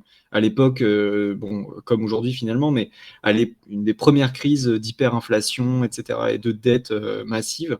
Et il me semble que c'était repris de ça. Je me souviens, c'était vraiment l'époque où Mélenchon était à fond dans sa hype de l'Amérique latine. Le Venezuela, tout ça. Mais en tout cas, voilà, avoir osé appeler un titre de livre comme pareil, c'est quand même incroyable. J'en ai un deuxième qui est un peu plus dur, mais qui se trouve, je pense. Il n'est pas très drôle, mais c'est voter pour la démondialisation. Démondialisation comme ça, j'ai envie de dire Montebourg, parce que c'était un peu son terme. Tu es très fort. C'était bien Arnaud Montebourg. Oui, je me souviens. J'avais des indices genre il fait du miel maintenant, il est apiculteur.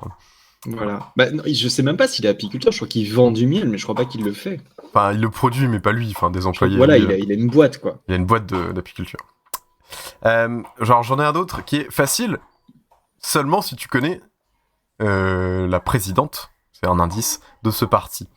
Le livre s'appelle « Qu'est-ce que le Parti chrétien-démocrate » Ah, mais du coup, l'ancienne présidente, j'imagine. Sans doute l'ancienne présidente, mais c'est celle qui est la plus connue. Christine Boutin, j'imagine. Exactement, t'as 3 points, Oui. magnifiques. Qui est une soutien de Zemmour, non, je crois maintenant. Qui est aujourd'hui une Christine soutien de Boutin, Zemmour, plus ou moins, elle est dans la nébuleuse fasciste française. Et voilà, et on le rappelle à Nevers, c'était la chef des plus connues du mouvement contre le mariage pour tous. Et après, c'est devenu son second, qui était Jean-Frédéric Poisson. Je me souviens de lui parce qu'il avait un nom rigolo. Et Jean-Frédéric Poisson, il a pas fait la primaire des Verts? Non, il a dû faire la primaire de la droite, mais je sais plus laquelle. Oui, c'était de la droite. Mais oui, il avait fait une primaire justement au nom du Parti chrétien-démocrate. Alors, le prochain titre de livre, c'est assez facile. La France n'a pas dit son dernier mot. Alors là, celui-là, je me rappelle plus. La France n'a pas dit son dernier mot. Ça ressemble à un truc de droite. C'est plutôt vers là, ouais. Qui a pu... Je t'avoue que là, je vois pas du tout. Ah, dans le chat, Team Foot qui a réussi, bien joué, c'était Zemmour. Ah, a été doublé par... c'est marrant parce que c'est... En fait, c'est presque Ne googlez trop... pas dans le chat, ne googlez pas. C'est presque trop modéré pour un titre d'un bouquin de Zemmour. Et c'était son livre de campagne. Ouais, mais c'est marrant. Je m'en rappelais pas du tout, je t'avoue. Je me rappelais pas du. J'ai dû le voir en plus parce que tous les bouquins de Zemmour sont tout le temps mis en avant dans toutes les Fnac, donc j'ai dû le croiser une fois, mais je me rappelais pas du tout. Et il écrit beaucoup de livres pour ta défense, c'est pas facile de suivre toutes ces horreurs. Alors, petite anecdote, j'avais voulu mettre cette phrase, mais j'ai pas réussi à l'isoler dans le générique de cette émission. Mais le titre du livre est « Le temps est venu ». Le temps est venu. Et je t'ai donné un petit indice parce que c'est une phrase qui a été, je crois, prononcée dans un discours qui a fait beaucoup réagir. Le temps est venu. Pareil, je vois pas. Ouais, je t'avoue, un discours qui a fait réagir, moi je pense à Valérie Pécresse. T'es trop fort, bien joué. Tu auras gagné un point, c'est Valérie Pécresse. Alors, elle avait dit debout, mais ensuite elle enchaîne avec le temps est venu. Le fameux discours, je m'en rappelle, ouais. Ça, c'est ma présidente de région, Valérie Pécresse. Voilà. Quelle chance. Et comme je suis prof en lycée, le lieu dans lequel j'enseigne dépend de la région, donc de Valérie Pécresse. Eh ben, c'est glorieux. On en a eu un peu plus facile, voilà. C'est une femme française. Enfin, je sais pas si c'est facile, c'est pas si facile. Une femme française. Ouais. J'avoue que là, j'avoue que je sais pas. Hein. Une femme française, je sais pas. Ça peut être Marine Le Pen, j'en sais rien. Non, parce qu'elle y parle notamment de ses origines espagnoles, justement. Espagnole, qui c'est qui a des origines espagnoles? Je sais pas. Non, je vais pas réfléchir parce que... Non, je sais pas. Ok, c'était Anne Hidalgo qui a écrit Une femme française. J'oublie tout le temps que Anne Hidalgo a des origines espagnoles, oui, c'est vrai. Et où elle disait, voilà, la France pas adoptée, nanana. Alors là, extrêmement facile, je vais même essayer de vous faire la voix. Le temps des tempêtes. Notre cher Nicolas Sarkozy et son fameux livre... Le temps des tempêtes. Comment s'appelle le deuxième? Le temps des combats. Le temps des combats, voilà.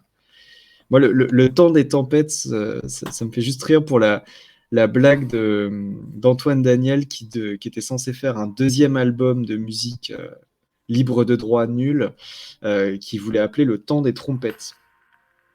Et qui devait être un album à base de trompettes.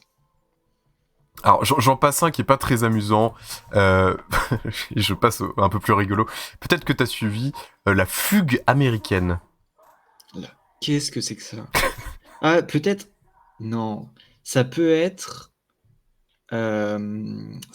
Alain Juppé, comme il a dû s'exiler. C'est pas bête du tout, c'est pas bête du tout. Il est parti au Canada, là. Il est parti au Canada, ouais. Mais non, La fugue américaine, je sais pas du tout qui ça peut bien être. C'est pas copé, Team Fruit. Et non, pourtant, ça en a fait beaucoup couler d'encre, puisque c'est le livre de Bruno Le Maire. Alors, j'ai un peu triché, c'est un roman, c'est pas un livre politique. C'est un de ses fameux romans. Voilà, et c'est le fameux roman avec le renflement brun, etc. Terrible. Un peu plus vieux, les mémoires de guerre. Les mémoires de guerre. C'est pas De Gaulle, ça? C'est pas Mais De Gaulle? si, c'est Il me bien semble, De Gaulle. Le général de Gaulle. Mais il fallait taper un petit peu dans les un peu plus anciens. Un qui me fait un petit peu rire, mais je pense que vous allez avoir peut-être du mal à trouver. Peut-être Team Foot va trouver. Peut-être toi aussi. L'impasse.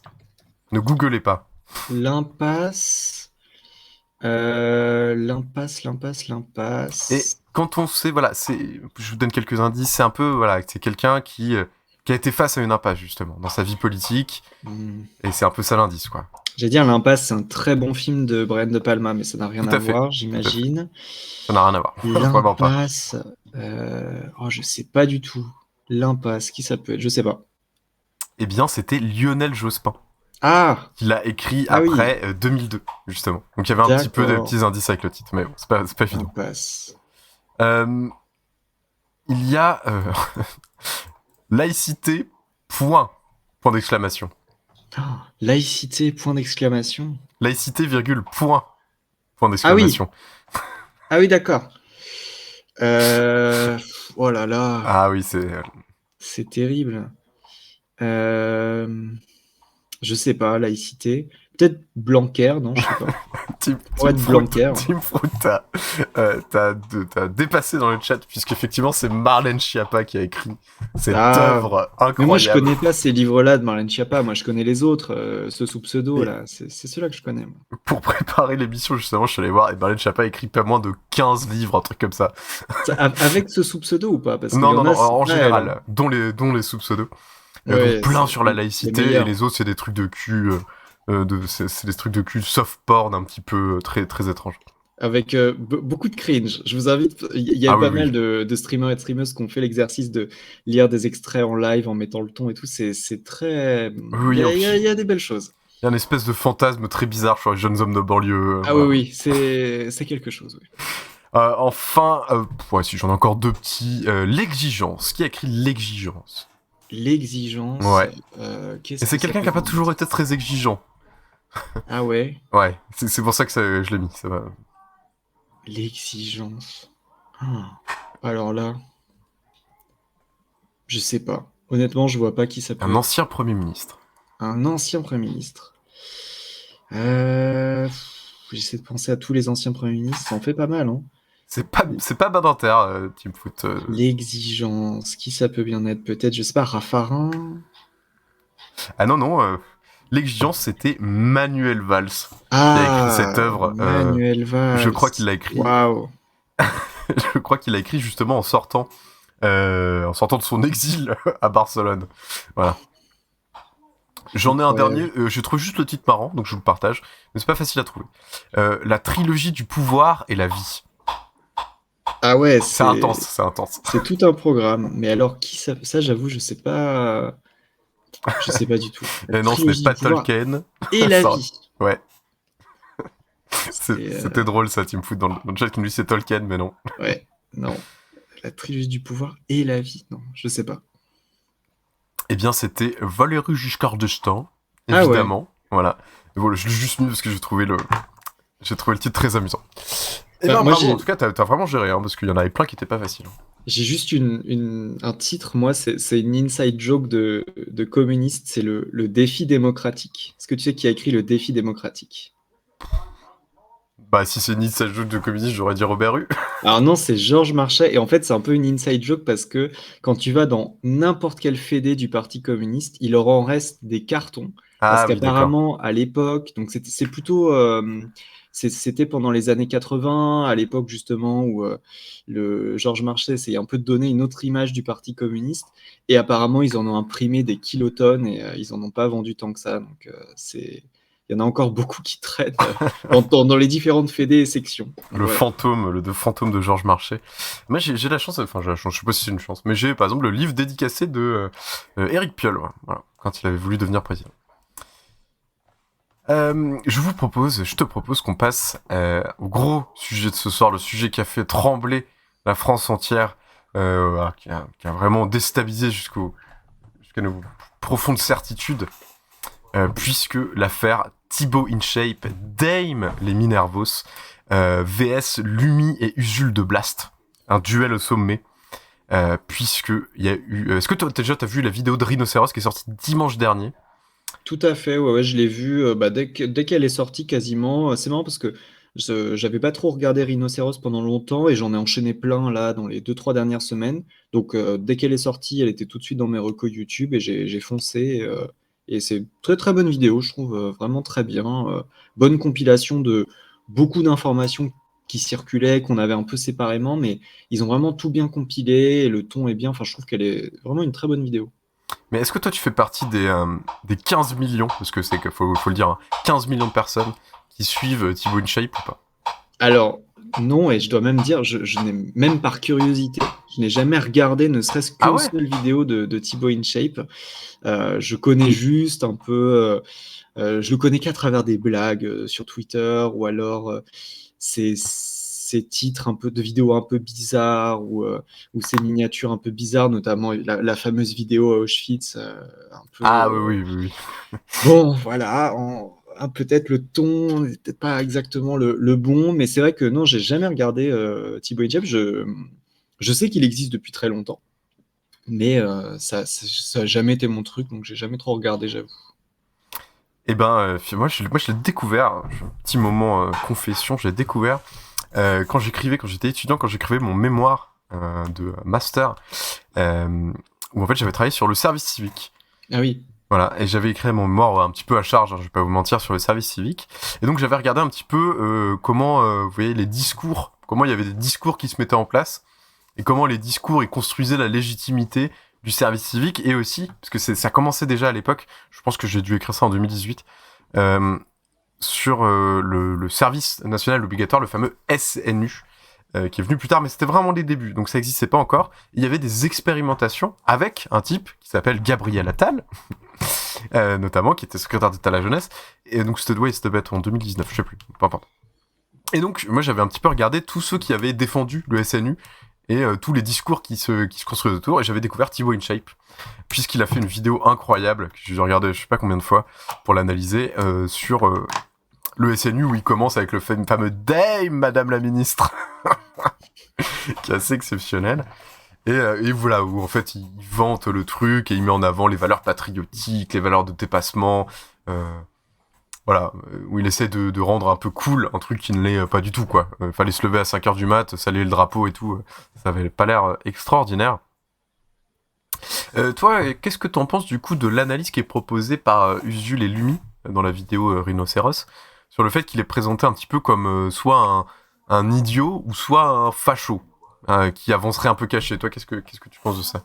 Bah, en fait, c'est exactement l'image que moi j'en avais, comme je disais, d'informations un peu éparses, mais ou de critiques que je voyais passer sur les réseaux. Et en fait, c'est exactement l'image que j'en avais, c'est-à-dire, sans regarder ces vidéos, j'avais bien compris que contrairement à d'autres, comme c'est dit un peu dans la vidéo, c'est pas un influenceur d'extrême droite, c'est pas de ces influenceurs qui avancent clairement avec un agenda politique très clair et facilement identifiable. Alors après, j'avoue que comme je regardais pas, l'aspect que je connaissais moins dans ces vidéos, c'est que je savais qu'il avait fait pas mal de vidéos autres, mais j'avoue que moi dans ma tête, c'était tout le côté, on va dire, youtubeur muscu pour caricaturer le truc. Pour moi, c'était encore son activité principale. Alors apparemment, c'est plus trop le cas, c'est moins le cœur de son activité, ça je le savais pas trop. Mais sinon, sur le côté, effectivement, idiot utile qui derrière relaie des idées, on va dire, vraiment conservatrices, voire qui tendent vers un peu l'extrême droite, ça je le savais. Pareil, je connaissais ce qu'ils ont mis en avant, toutes les captures d'écran, des posts Facebook d'il y a longtemps. Oui, voilà. Je les connaissais déjà. Je sais pas ce que t'en penses, moi je trouve ça un peu... Je pense on en avait déjà discuté en live dans Minerva, mais pas avec toi, mais je trouve qu'on a le droit de changer, et qu'on a le droit d'avoir dit des conneries de ouf, même des dingueries racistes il y a 10 ans, et l'être plus du tout aujourd'hui, tu vois.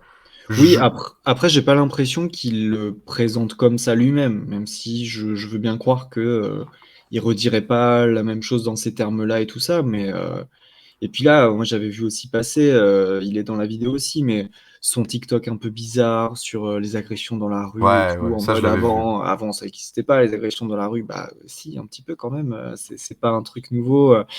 Donc ouais ça voilà. Après oui, je veux bien croire que en ces termes-là, c'est pas forcément ce qu'il pense. Et puis en vrai, si on fait un peu l'avocat du diable, on pourrait se dire que il a pas fait des vidéos en partenariat avec le RN ou Zemmour. Il a fait des vidéos avec le gouvernement, quoi. Donc il y a Ouais, rien avec de déconnant l'armée, de avec ce. des trucs quand même particuliers du gouvernement. Ah Il a oui, pas fait les bien vidéos sûr. sur les HLM, il a pas fait les vidéos sur, j'en sais rien moi, sur les JO. Il les a peut-être faites Oui, hein, non, d'ailleurs. bien sûr. Mais il les a fait sur Mais l'armée, ce qui est quand même bon. Voilà. Mais je pense qu'il a quand même un côté, oui, non, mais c'est avec l'institution, c'est avec l'État. Donc je pense que dans sa tête, c'est un peu comme la vidéo de McFly et Carlito avec Mm. Macron. Je pense que quand ils le font, ils se disent, non, mais c'est pas vraiment politique parce que c'est le président, donc on soutient pas vraiment un parti, c'est plus l'institution. Enfin bref, je pense que derrière, il y a aussi quelque chose de cet ordre-là, ce qui va un peu dans le côté idiot utile, quoi, parce que finalement, derrière. Je ne sais pas dans quelle mesure c'est volontaire et conscient, mais clairement, il participe Ah bah oui. à une propagande politique assez nette, quoi. Et je trouve qu'on a l'impression qu'il le fait avec plaisir. Et il le fait sans prendre de recul. Oui, non, Parce il que a l'air très sincère. Hein. On a vu d'autres influenceurs, et notamment d'autres influenceuses, et j'en pense à une précisément, qu'on fait ce genre de truc, qu'on fait ce genre d'exercice, d'aller rencontrer des ministres, d'aller échanger, etc. Je pense à Angèle Phoenix. Je sais pas si tu te rappelles, elle avait fait des trucs avec Fleur Pellerin, elle avait aussi fait un live avec Gabriel Attal. Là, je me rappelais plus trop. Ah, maintenant que tu le dis, ça me dit vaguement quelque chose, oui. Et Angel Phoenix, c'était très intéressant parce que j'avais trouvé qu'elle apportait beaucoup de nuances, qu'elle savait qu'elle était invitée, du coup. Enfin, vous voyez, il y avait un espèce de recul qui avait pas du tout, qui a jamais eu Thibaut Inchep, qui a rentré les deux pieds en avant à chaque fois qu'il fallait relayer des messages et des éléments de langage, parce que c'est ce qu'il fait dans les vidéos, notamment de soutien à l'armée et au SNU. Et pas du tout, c'était pas du tout le cas avec Angel Phoenix, qui essayait, alors bien qu'elle se passe un petit peu à voir, hein, parce que c'est un jeu. Elle avait peu de chance de passer à une politique professionnelle, mais il y a quand même une grosse différence. Et du coup, ouais, je sais pas, j'avais une petite question pour toi, parce qu'un des points avancés par Lumi et Usul, et j'ai vu que ça a fait beaucoup réagir sur les réseaux sociaux, avec, je pense, beaucoup de mauvaise foi, c'est qu'il y a la présence d'un drapeau français qui revient dans le fond des vidéos. Est-ce que pour toi, avoir un drapeau français, l'afficher comme ça derrière tes vidéos, rappelons-le, Thibaut Inchep, c'est le deuxième influenceur de France, hein, quand même. C'est pas rien, hein, c'est vraiment quelqu'un qui a 15 millions de personnes qui le suivent sur YouTube, donc beaucoup plus sur d'autres réseaux. Et le premier, ça reste Squeezie, hein, mais c'est quand même quelqu'un de très influent. Et donc quelqu'un aussi influent mettre le drapeau français dans son champ. Voilà, je pourrais avoir un drapeau français là derrière. Est-ce que ça ferait de moi un facho selon toi ? Bah, en soi, non, mais je trouve quand même, je suis assez d'accord avec leur argument quand ils disent que plus qu'un véritable signe, c'est un peu un dog whistle parce que. Alors. Disons si que... tu peux expliquer Dog Whistle, parce que j'ai dû aller voir, moi, je savais pas ce que c'était. En gros, c'est l'idée, donc littéralement, ça veut dire un sifflet pour chien. En fait, c'est l'idée de... je sais pas comment l'expliquer simplement, mais en gros, de dire quelque chose qui, en soi, n'est pas particulièrement problématique ou pas particulièrement marqué, on va dire, politiquement. C'est une sorte de clin d'œil secret, un peu ésotérique. Qui sous-tend des références particulières et que, en fait, quand tu connais un peu, tu comprends et ça fait écho à des choses comme ça. Disons que j'ai pas le sentiment qu'en France, hors, par exemple, événements sportifs, il n'y a pas une grosse culture du drapeau français chez soi, ou c'est pas un truc qui existe trop. Alors que, par exemple, c'est marrant, dans d'autres contextes, typiquement aux États-Unis, je pense que ce serait pas du tout perçu de la même manière parce que eux, ils ont un peu ce truc-là du drapeau et tout, ils en mettent partout. Là, mais même en Europe, hein, tu vas en Espagne, tu vas en Italie notamment. Oui, effectivement. Beaucoup de drapeaux. C'est vrai qu'en France, c'est le cas quand il y a un peu des événements sportifs, quand il y a une Coupe du Monde de foot, une Coupe du Monde de rugby, quand il y a peut-être les JO, je sais pas. Quand il y a un événement comme ça peut être un peu le cas. J'ai l'impression que le reste du temps, pas tant que ça. Alors après, est-ce que fondamentalement c'est un signe disons que je pense que on peut le prendre comme un signe si tu fais le lien avec tous les autres trucs de Thibaut Inchep où tu dis bon, au bout d'un moment il y a quand même beaucoup d'indices. Après oui, s'il y avait que ça, je pense qu'on pourrait dire bon. On pourrait avoir le doute et se dire qu'il est de bonne foi, etc. Et peut-être que sur ce point-là, il l'est, mais je trouve quand même que oui, ça dit un peu quelque chose de de l'afficher comme ça, de manière aussi forte, comme dit, voilà, je trouve que dans le contexte français et en dehors d'un contexte particulier, on va dire, je trouve que ça dit quand même un peu quelque chose. Même si, encore une fois, je pense que c'est pas du tout l'élément déterminant qui nous permet de dire Thibaut InShape, il a peut-être quelques idées d'extrême droite, quoi. Je pense qu'il y a d'autres choses beaucoup plus importantes qui nous permettent de le dire. Alors, moi, juste sur la question du drapeau, j'ai une théorie. J'ai une théorie peut-être un peu fumeuse là-dessus. Dites-nous d'ailleurs dans le chat ce que vous en pensez. Est-ce qu'avoir un drapeau français un peu affiché chez soi de manière très visible, est-ce que pour vous c'est un truc de facho ou pas? C'est une vraie question, hein, c'est une question sincère. Moi, je pense qu'on n'affiche pas trop le drapeau français parce que la France, historiquement, c'est pas très grand, c'est l'Île-de-France, et c'est l'Île-de-France qui a en gros conquis les autres régions, quoi, dans la construction historique de notre nation. Et donc il y a un grand attachement à nos régionalismes et aux anciennes, aux anciens pays en fait. Et donc par exemple, ça serait assez déplacé ou je pense assez mal vu, par exemple en Bretagne, d'avoir un drapeau français et pas un drapeau breton, vous voyez. Ce serait un peu mal vu d'avoir au Pays Basque un drapeau français et pas un drapeau breton. En fait, j'ai l'impression qu'en France, les gens se sentent français quand même, bien sûr, et les régionalismes se perdent un petit peu, mais il y a quand même cet attachement à sa région plus importante que souvent au pays. Il y a souvent un grand attachement à la ville ou à la région, et parfois un peu plus grande qu'au pays. Et les gens, en général, qui affichent le drapeau, c'est vraiment ceux qui veulent afficher leur nationalisme, et donc un peu la nation en premier.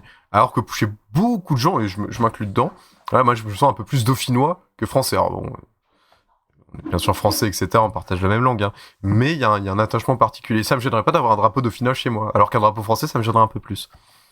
Voilà. Mais c'est une théorie. Je sais pas, t'en penses quoi de cette théorie? Elle est foireuse? Non, je pense que de certains aspects, ça peut se vérifier, notamment sur la question des identités régionales. Ouais. Après, voilà, sur les drapeaux en eux-mêmes, je sais pas, mais ouais.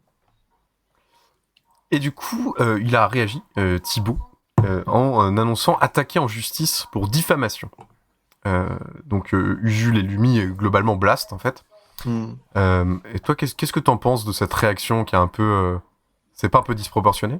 Je pense que... Parce que il a réagi comme ça dans un deuxième temps. C'est-à-dire qu'en gros, je crois dans les heures qu'on suivi la vidéo, il a publié un tweet en mode... parce que sa communauté très vite est montée au créneau.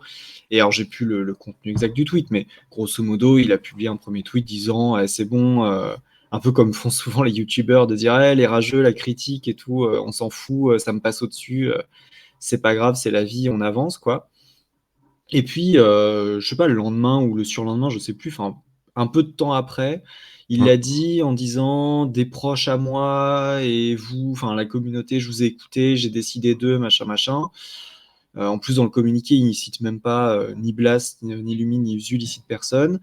Ensuite, sur les réseaux, alors c'est pas du tout une observation de moi, je la cite, c'est de la streameuse Joule, Turbo Joule sur Twitter, donc Joule, c'est Joul, okay, qui a réagi en disant que très vite sur Twitter, Lumi a été complètement oublié de la polémique. Ça, c'est très vite devenu Usul versus Thibaut InShape, alors Kamel l'a très bien dit, donc je paraphrase ses propos, hein, mais en un sens, dans la mesure où on sait que les femmes sur les réseaux sociaux et puis sur YouTube et sur Twitch, quand il y a des shitstorms, c'est elles qui prennent de manière la plus violente. Donc en un sens, tant mieux pour elle si elle peut passer en dessous des radars sur ce truc-là et qu'elle s'en prenne un peu moins plein la tête.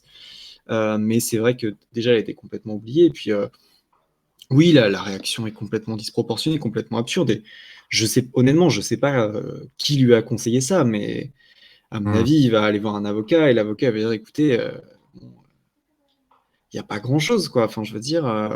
Et puis en face, en plus, là où, parce que clairement, Usul et Lumi, ils ont l'air assez sereins, hein, et je pense que, à mon avis, je suis pas juriste, hein, mais je pense qu'ils n'ont pas trop à s'en faire, d'autant plus que si à la limite ça avait été publié sur une chaîne YouTube perso ou c'est différent, d'un YouTuber plus petit avec moins de moyens, peut-être que ça aurait mis un coup de stress. Là, le truc, c'est comme c'est publié par Blast, eux-mêmes directement, ils sont pas concernés. C'est-à-dire qu'en fait, ça va se régler avec l'avocat de Blas, c'était pas l'avocat de Usul ou Lumi, donc Et qui doivent avoir déjà connu ce type de procès en plus. oui, voilà, donc je pense que c'est pas la première fois.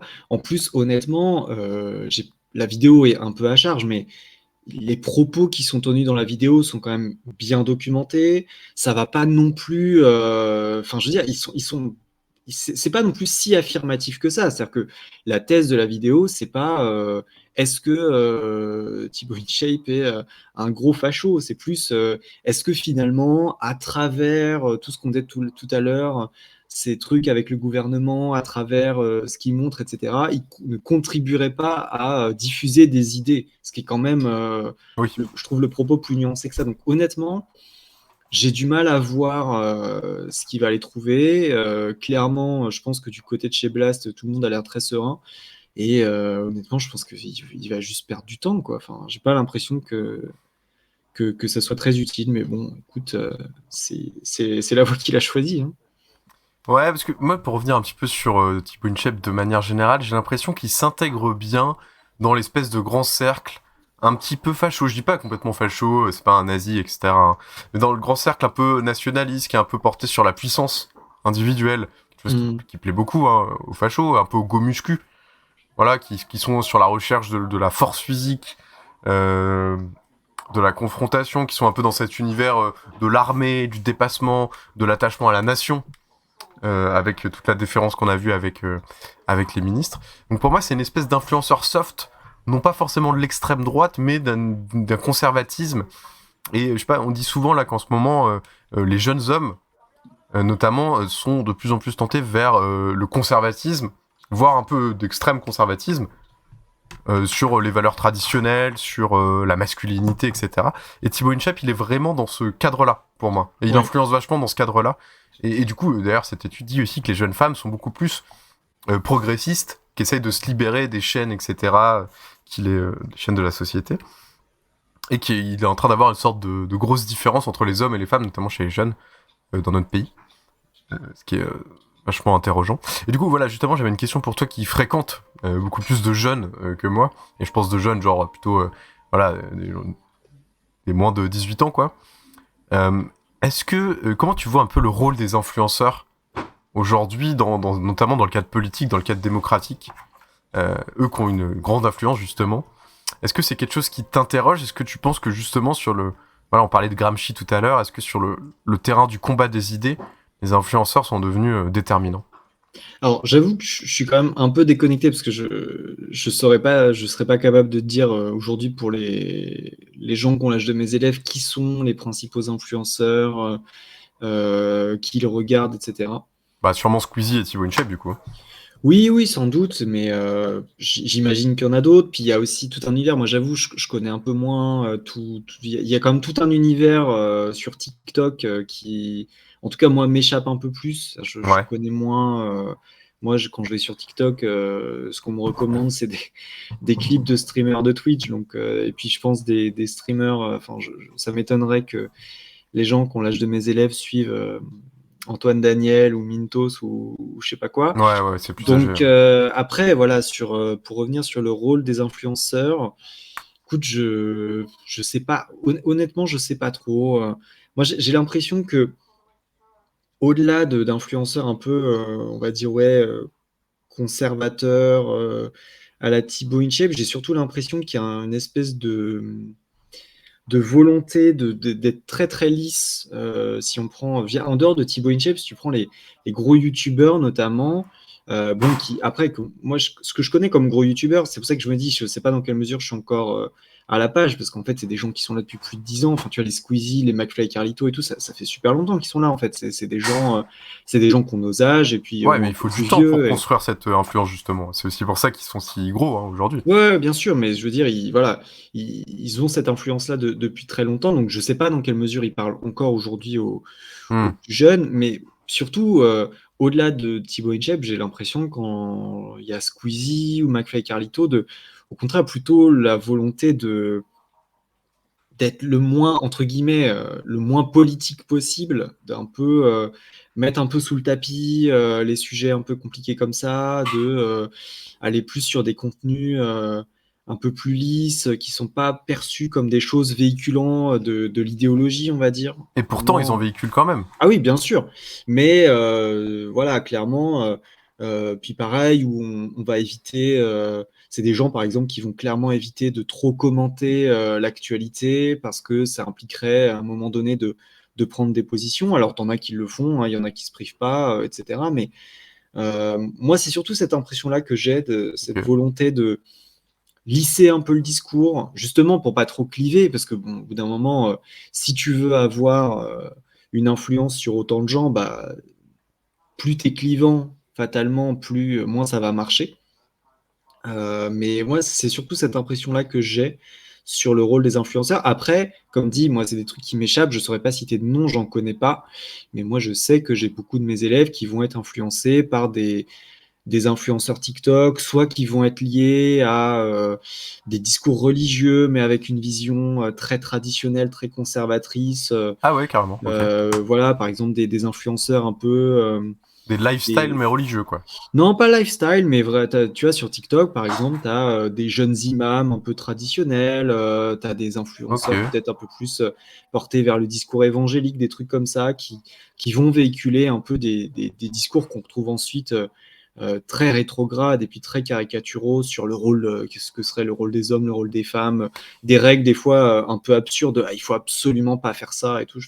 Mais là, pour le coup, comme dit, c'est une sphère que je connais pas, donc j'ai pas de nom qui me vient en tête, mais je pense qu'il y a pas mal aussi qui nous échappe un peu, qui passe un peu sous nos radars, d'influenceurs conservateurs plus de ce type-là, qui sont moins de premier rang, mais qui ont quand même un discours assez important. Et je pense que, notamment dans les milieux, parce que c'était en lien avec ce que tu disais, les milieux un peu masculinistes, je pense qu'il y a beaucoup de ça qui se joue et qui nous échappe peut-être un peu plus. Peut-être que, justement, Thibaut InShape sera un peu une espèce de phase, ouais, un peu la phase immergée, voilà, et que en dessous, il y aurait tout un tas d'autres trucs, à des gens avec moins d'audience, mais de l'audience quand même, et qui peuvent propager ce genre d'idées et qui ne sont pas forcément toujours, comme Thibaut InShape, justement, catégorisés entre guillemets politiques, là où je pense que des influenceurs de gauche vont tout de suite être catégorisés, quoi. Même des gens qui ne sont pas sur du contenu politique, sur les noms que je citais tout à l'heure, très clairement, je pense que dans le milieu des gens qui suivent un peu Twitch, tout le monde va se dire oui, bon, Antoine Daniel, le gros gauchiste, là, en bien ou en mal, hein, peu importe, mais je pense que très vite, c'est des gens qui sont catégorisés, à qui on donne une couleur politique, quoi. Même des gens, je pense à Jean Massier, qui a quand même cette volonté de se donner un rôle plus journalistique, y compris de se faire l'avocat du diable, d'être un peu plus, on va dire, au-dessus de tout ça. Au fond, quand même, on sait, de par un peu les gens qu'il a pu inviter... mais il l'assume, Jean Massier, il en parle, hein, il dit qu'il est social-démocrate, un peu à l'ancienne, voilà. En tout cas, j'ai l'impression qu'il l'assume de plus en plus, parce que je pense qu'à une époque, il a vraiment voulu se donner une contenance plus, entre guillemets, neutre. Et puis je pense qu'au bout d'un moment, il s'est dit que c'était finalement pas si utile que ça. Mais j'ai l'impression que dès que tu es un peu sur un discours un tout petit peu progressiste, tout de suite tu es catégorisé influenceur politique, quoi. Ouais. Mais moi je pense Mathieu, on en discute un peu, mais ça me fait réagir ce que tu dis par rapport au contenu religieux que j'avoue que j'ignorais. Je pense que je vais me pencher un peu pour essayer de comprendre tout ça. J'ai vraiment l'impression que chez les plus jeunes, mais peut-être pas que chez les plus jeunes, hein, vraiment la question du genre et de la répartition un peu des rôles très genrés prend une place considérable dans ces influenceurs-là, notamment voilà le côté masculin, le côté traditionnel. Et j'ai vraiment l'impression que c'est quelque chose qui est en train de prendre énormément d'importance, qui avait peut-être moins d'importance moi quand j'étais au lycée, quoi. Peut-être parce qu'on était dans un rapport qui était très normé.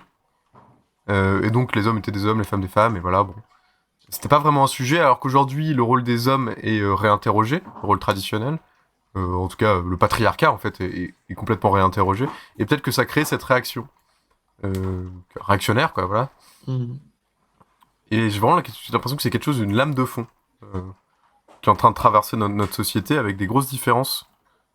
En tout cas, des rôles assez marqués qui sont en train de se mettre en place. Je pense que c'est à surveiller. Je suis assez d'accord, hein, sur le fait que c'est assez prégnant. Il y a peut-être aussi, alors après c'est qu'une hypothèse, je ne sais pas dans quelle mesure ça impacte vraiment, mais le fait que, et de par les évolutions politiques, et aussi parce que, justement, je suis le premier concerné, mais de plus en plus maintenant, on parlait des influenceurs, chez des profs, de personnes qui peuvent être amenées, on va dire, à s'exprimer devant un public de jeunes de différentes façons. Il y a un peu des gens de notre génération qui arrivent, donc qui ont quand même beaucoup plus baigné dans ce discours, dans cette norme de l'égalité entre les femmes et les hommes. Et donc j'ai l'impression que l'égalité homme-femme, mais plus encore que l'égalité, parce que finalement ça fait longtemps que c'est dans le discours, mais la critique des rapports de genre, le fait de montrer et de critiquer les stéréotypes de genre et tout ça, c'est quelque chose qui est quand même passé, on va dire, en partie dans le discours plus institutionnel, et que à un âge très jeune, le discours institutionnel, c'est aussi un discours contre lequel on veut se construire. Il y a une forme de défi de l'autorité qui est normal. Et donc, paradoxalement, je pense que pour beaucoup de jeunes, l'institution, et notamment scolaire, est perçue comme progressiste. Alors, en réalité, c'est beaucoup plus compliqué que ça. Et le cliché des profs gauchistes et tout ça, c'est pas vrai. Pas du tout. Mais, ça existe, bien sûr, mais c'est pas aussi généralisé qu'on l'imagine. Et je pense que du coup, en réaction face à ça, il y a une espèce de construction d'un contre-discours contre l'autorité, contre l'école, qui dit que finalement, l'égalité entre les femmes et les hommes, c'est normal, les femmes qui travaillent, c'est normal. Et donc, après, je sais pas dans quelle mesure ça joue, mais ça peut être une hypothèse à explorer. Ouais, il y a une espèce de nouvelle modernité un peu réactionnaire. Moi, je le vois un petit peu comme ça, et je trouve ça assez inquiétant que ces discours, en tout cas, impriment et marquent beaucoup sur les rôles traditionnels, machin. Il y a une espèce de contre-révolution culturelle là, qui se met en place et qui est assez inquiétante. Et je pense que Thibaut InShape en est l'un des représentants les plus lisses, les plus soft. Voilà. Oui, et du coup, en disant ça, en un sens, on pourrait presque dire que finalement, Thibaut InShape, c'est un peu un produit de son époque, qui ne fait que refléter un discours qui existe dans la société, et, dont il n'est pas forcément à l'origine. Je pense qu'il y a beaucoup de choses qui disent qu'il fait que reprendre des choses qui se disent. Il n'en est pas à l'origine, mais il en a un grand propagateur, quoi. Bien sûr, de par son influence, bien sûr. Quand tu as 15 millions d'abonnés, tu propages beaucoup plus de discours que les Minervos, malheureusement. Mais ce n'est pas une fatalité, abonnez-vous. Et écoute, Basile, on arrive vers la fin de cette émission. Alors, si j'ai une dernière petite question. Dis-moi. Si t'étais parisien, t'aurais voté pour ou contre le SUV? Alors, tu veux dire pour l'augmentation? Ouais, l'augmentation. J'aurais bien sûr voté pour, et soutien critique à Anne Hidalgo dans sa quête contre les voitures dans notre capitale. Après, moi, j'ai pas le permis, donc je suis pas objectif sur la question, mais vraiment, j'ai jamais compris pourquoi prendre sa voiture à Paris. Pourquoi? Et en plus, pourquoi prendre un SUV qui fait 2 tonnes, qui consomme énormément, qui prend énormément de place, alors que justement, la place, c'est tout le problème des villes, quoi. C'est qu'il n'y a pas assez de place. Et surtout Paris. Paris, mais toutes les villes. C'est pas si grand que ça, il y a énormément de gens, c'est très dense. Et oui, en fait, moi, dès que je me promène dans Paris, un peu aux heures de pointe, et que je vois un gros embouteillage quelque part, au fond de moi, je me dis, c'est ça le fantasme de la droite parisienne. C'est ça partout. Ils adorent ça partout. J'ai dit, mais c'est pas possible, quoi. C'est terrible. Et alors que, honnêtement, moi, je pense que la modernité, justement, c'est les villes qui vont de plus en plus laisser plus de place aux piétons, aux mobilités douces, aux transports en commun. Y compris, ça a des enjeux économiques, des enjeux de santé, parce que ça pollue énormément, ces voitures. Et j'ai l'impression qu'on lutte à la petite cuillère, avec des petits trucs, parce que là, c'est pas non plus révolutionnaire. Mais peut-être qu'on y arrivera un jour à évacuer un maximum les voitures des villes, et à les limiter à un rôle strictement utilitaire. Voilà, parce qu'il y a besoin de livraison, il y a besoin de taxis pour les personnes âgées, il y a besoin de plein de choses, d'ambulances, de véhicules d'urgence. Mais le véhicule personnel pour se déplacer en ville, je pense vraiment que c'est quelque chose d'assez préhistorique. Je pense que dans 10 ans, on se dira que c'était complètement archaïque. Oui, bien sûr. Bon, on verra. Et il y aura beaucoup plus de place aussi pour les piétons, ce sera mieux, je veux dire, il faut aussi le vendre comme quelque chose de positif. Ce sera vraiment bien, quoi. Il fera plus frais, il y aura moins ce bruit, ces odeurs là de gasoil en permanence. Je pense que ce sera vraiment bien.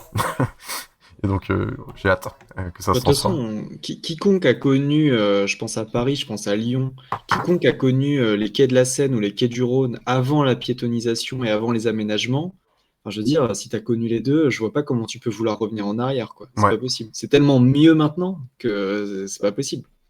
Mais y compris, il faut que ça s'accompagne d'une vraie politique de transport en commun, qui Ah, soit bien sûr. ambitieuse et qui soit agréable Bien aussi. sûr. Faut pas que ce soit tout déglingos partout, faut que ce soit agréable et qu'on puisse le prendre en se sentant en sécurité et en se sentant globalement bien, quoi. Oui, c'est clair. Et c'est en train de se développer, donc avec la gratuité des transports, quoi, pourquoi pas. Voilà. Je suis un peu utopique ce soir sur l'avenir des villes. Donc voilà, on arrive à la fin de cette émission, Basile, et tu sais que la tradition est de proposer une recommandation culturelle pour nos viewers, pour moi aussi, je les écoute et des fois je regarde vos trucs. Alors est-ce que tu as une BD, un film, peut-être un jeu vidéo, un livre, voilà, à nous proposer? Alors, moi je recommande souvent des films, mais j'ai pas trop eu le temps d'en voir dernièrement, mais j'ai pensé à ce qui fera finalement une double recommandation, à la fois une recommandation pour un service public audiovisuel formidable qui s'appelle Arte. Ah oui, Vous oui. connaissez sans doute la chaîne franco-allemande, et Arte qui propose toujours sur son site en libre accès gratuit un catalogue de films vraiment toujours bien choisi, de qualité, puis avec honnêtement de quoi faire. Donc voilà, moi j'ai la chance d'avoir les moyens de me payer des abonnements à plusieurs services de streaming, mais c'est toujours cool d'avoir Arte, c'est gratuit, il y a plein de films, c'est super. Et justement, en ce moment sur Arte, il y a un film, et même en fait une trilogie de films, et moi je recommande surtout le premier. C'est un film qui s'appelle Infernal Affairs, donc, qui est un film hongkongais du début des années 2000, je crois de mémoire de 2003, de Andrew Lau et Alan Mack. Et donc, alors de quoi ça parle en gros Infernal Affairs? C'est l'histoire croisée de deux personnes, un policier infiltré dans les triades, dans les milieux criminels, et un membre des triades infiltré dans la police. Et donc on suit en parallèle donc les deux qui du coup ont des informations et transfèrent des informations sur les deux organisations, et donc on suit, donc c'est vraiment un polar. On suit ces relations-là. Alors, il y a tout un tas d'acteurs, pour ceux qui connaissent un peu le cinéma hongkongais. Je pense à Tony Leung, je pense à Anthony Wong, enfin voilà, des gens un peu importants, tous ces polars-là des années 90-2000. Okay. Et peut-être que certains, soit parce qu'ils connaissent le film, mais peut-être que certains connaissent ce pitch parce que Infernal Affairs, c'est aussi connu pour avoir donné lieu à un remake par un certain Martin Scorsese, donc très peu de temps après, en 2006, remake qui s'appelle Les Infiltrés, en français, The Departed en version originale, où c'est DiCaprio, entre autres, qui reprend le rôle, et où l'intrigue est donc passe de Hong Kong à Boston, donc ça se passe beaucoup notamment dans les milieux de descendants irlandais. Et donc voilà, moi je vous recommande Infernal Affairs parce que déjà c'est un très bon film, et en plus parce qu'il est disponible ainsi que ses deux suites, puisque c'est une trilogie. Alors je trouve les 2 et le 3 moins bons, mais bon, les 3 films sont sur le site d'Arte, et ils sont disponibles, là je regarde la date, jusqu'au début mai, donc vous avez le temps quand même pour les regarder si vous avez l'occasion, et notamment le premier. En fait le film de Scorsese est essentiellement inspiré du premier et un tout petit peu du second, mais voilà, surtout du premier.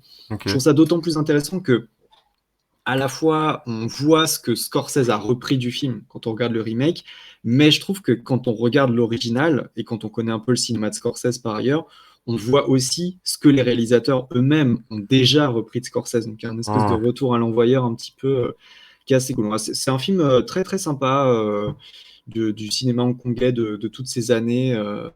Voilà, cinéma hongkongais qui depuis produit quand même moins de choses, notamment parce que c'est avec la Chine continentale qui a beaucoup repris le dessus, mais c'est vraiment voilà, la fin un peu de toute cette époque du polar hongkongais. Là, on est début 2000, donc c'est vraiment la toute fin de cette époque-là, et c'est très très cool si c'est votre genre de film en tout cas. Tu l'as bien vendu, vraiment en tout très très bien. Ça a l'air très chouette. Je viens voir si je peux pas me le trouver derrière les fagots. Moi, j'aimerais vous recommander une émission. En fait, je saisis au vol cette occasion d'avoir parlé de Thibaut InShape pour vous recommander une émission. Je pense qu'elle est toujours dispo, elle doit pouvoir se trouver, qui avait été diffusée sur M6 cet été, qui s'appelle Les Traîtres, et qui est présenté par Eric Antoine, là, qui est devenu vraiment présentateur à plein temps, mais qui est aussi magicien.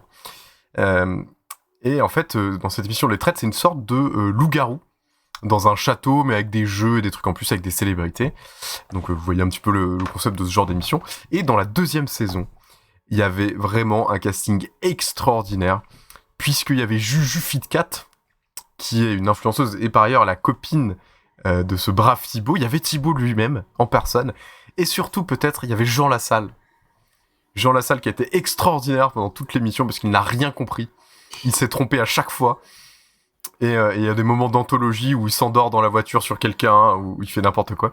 Et surtout, Thibaut, voilà, je vous spoile pas parce que c'est une espèce de loup-garou. Mais Thibaut et Juju vont vivre une trahison terrible l'un et l'autre. Et d'ailleurs, bon, petit spoil quand même, Thibaut fait n'importe quoi, il joue très mal, ce qui corrobore un peu son côté un peu bené. Et il se fait éliminer dès le premier jour par sa copine, voilà. Alors que Juju fait une run extraordinaire, mais je vous laisse découvrir ça. Si ça vous a intéressé, en tout cas, c'est très divertissant.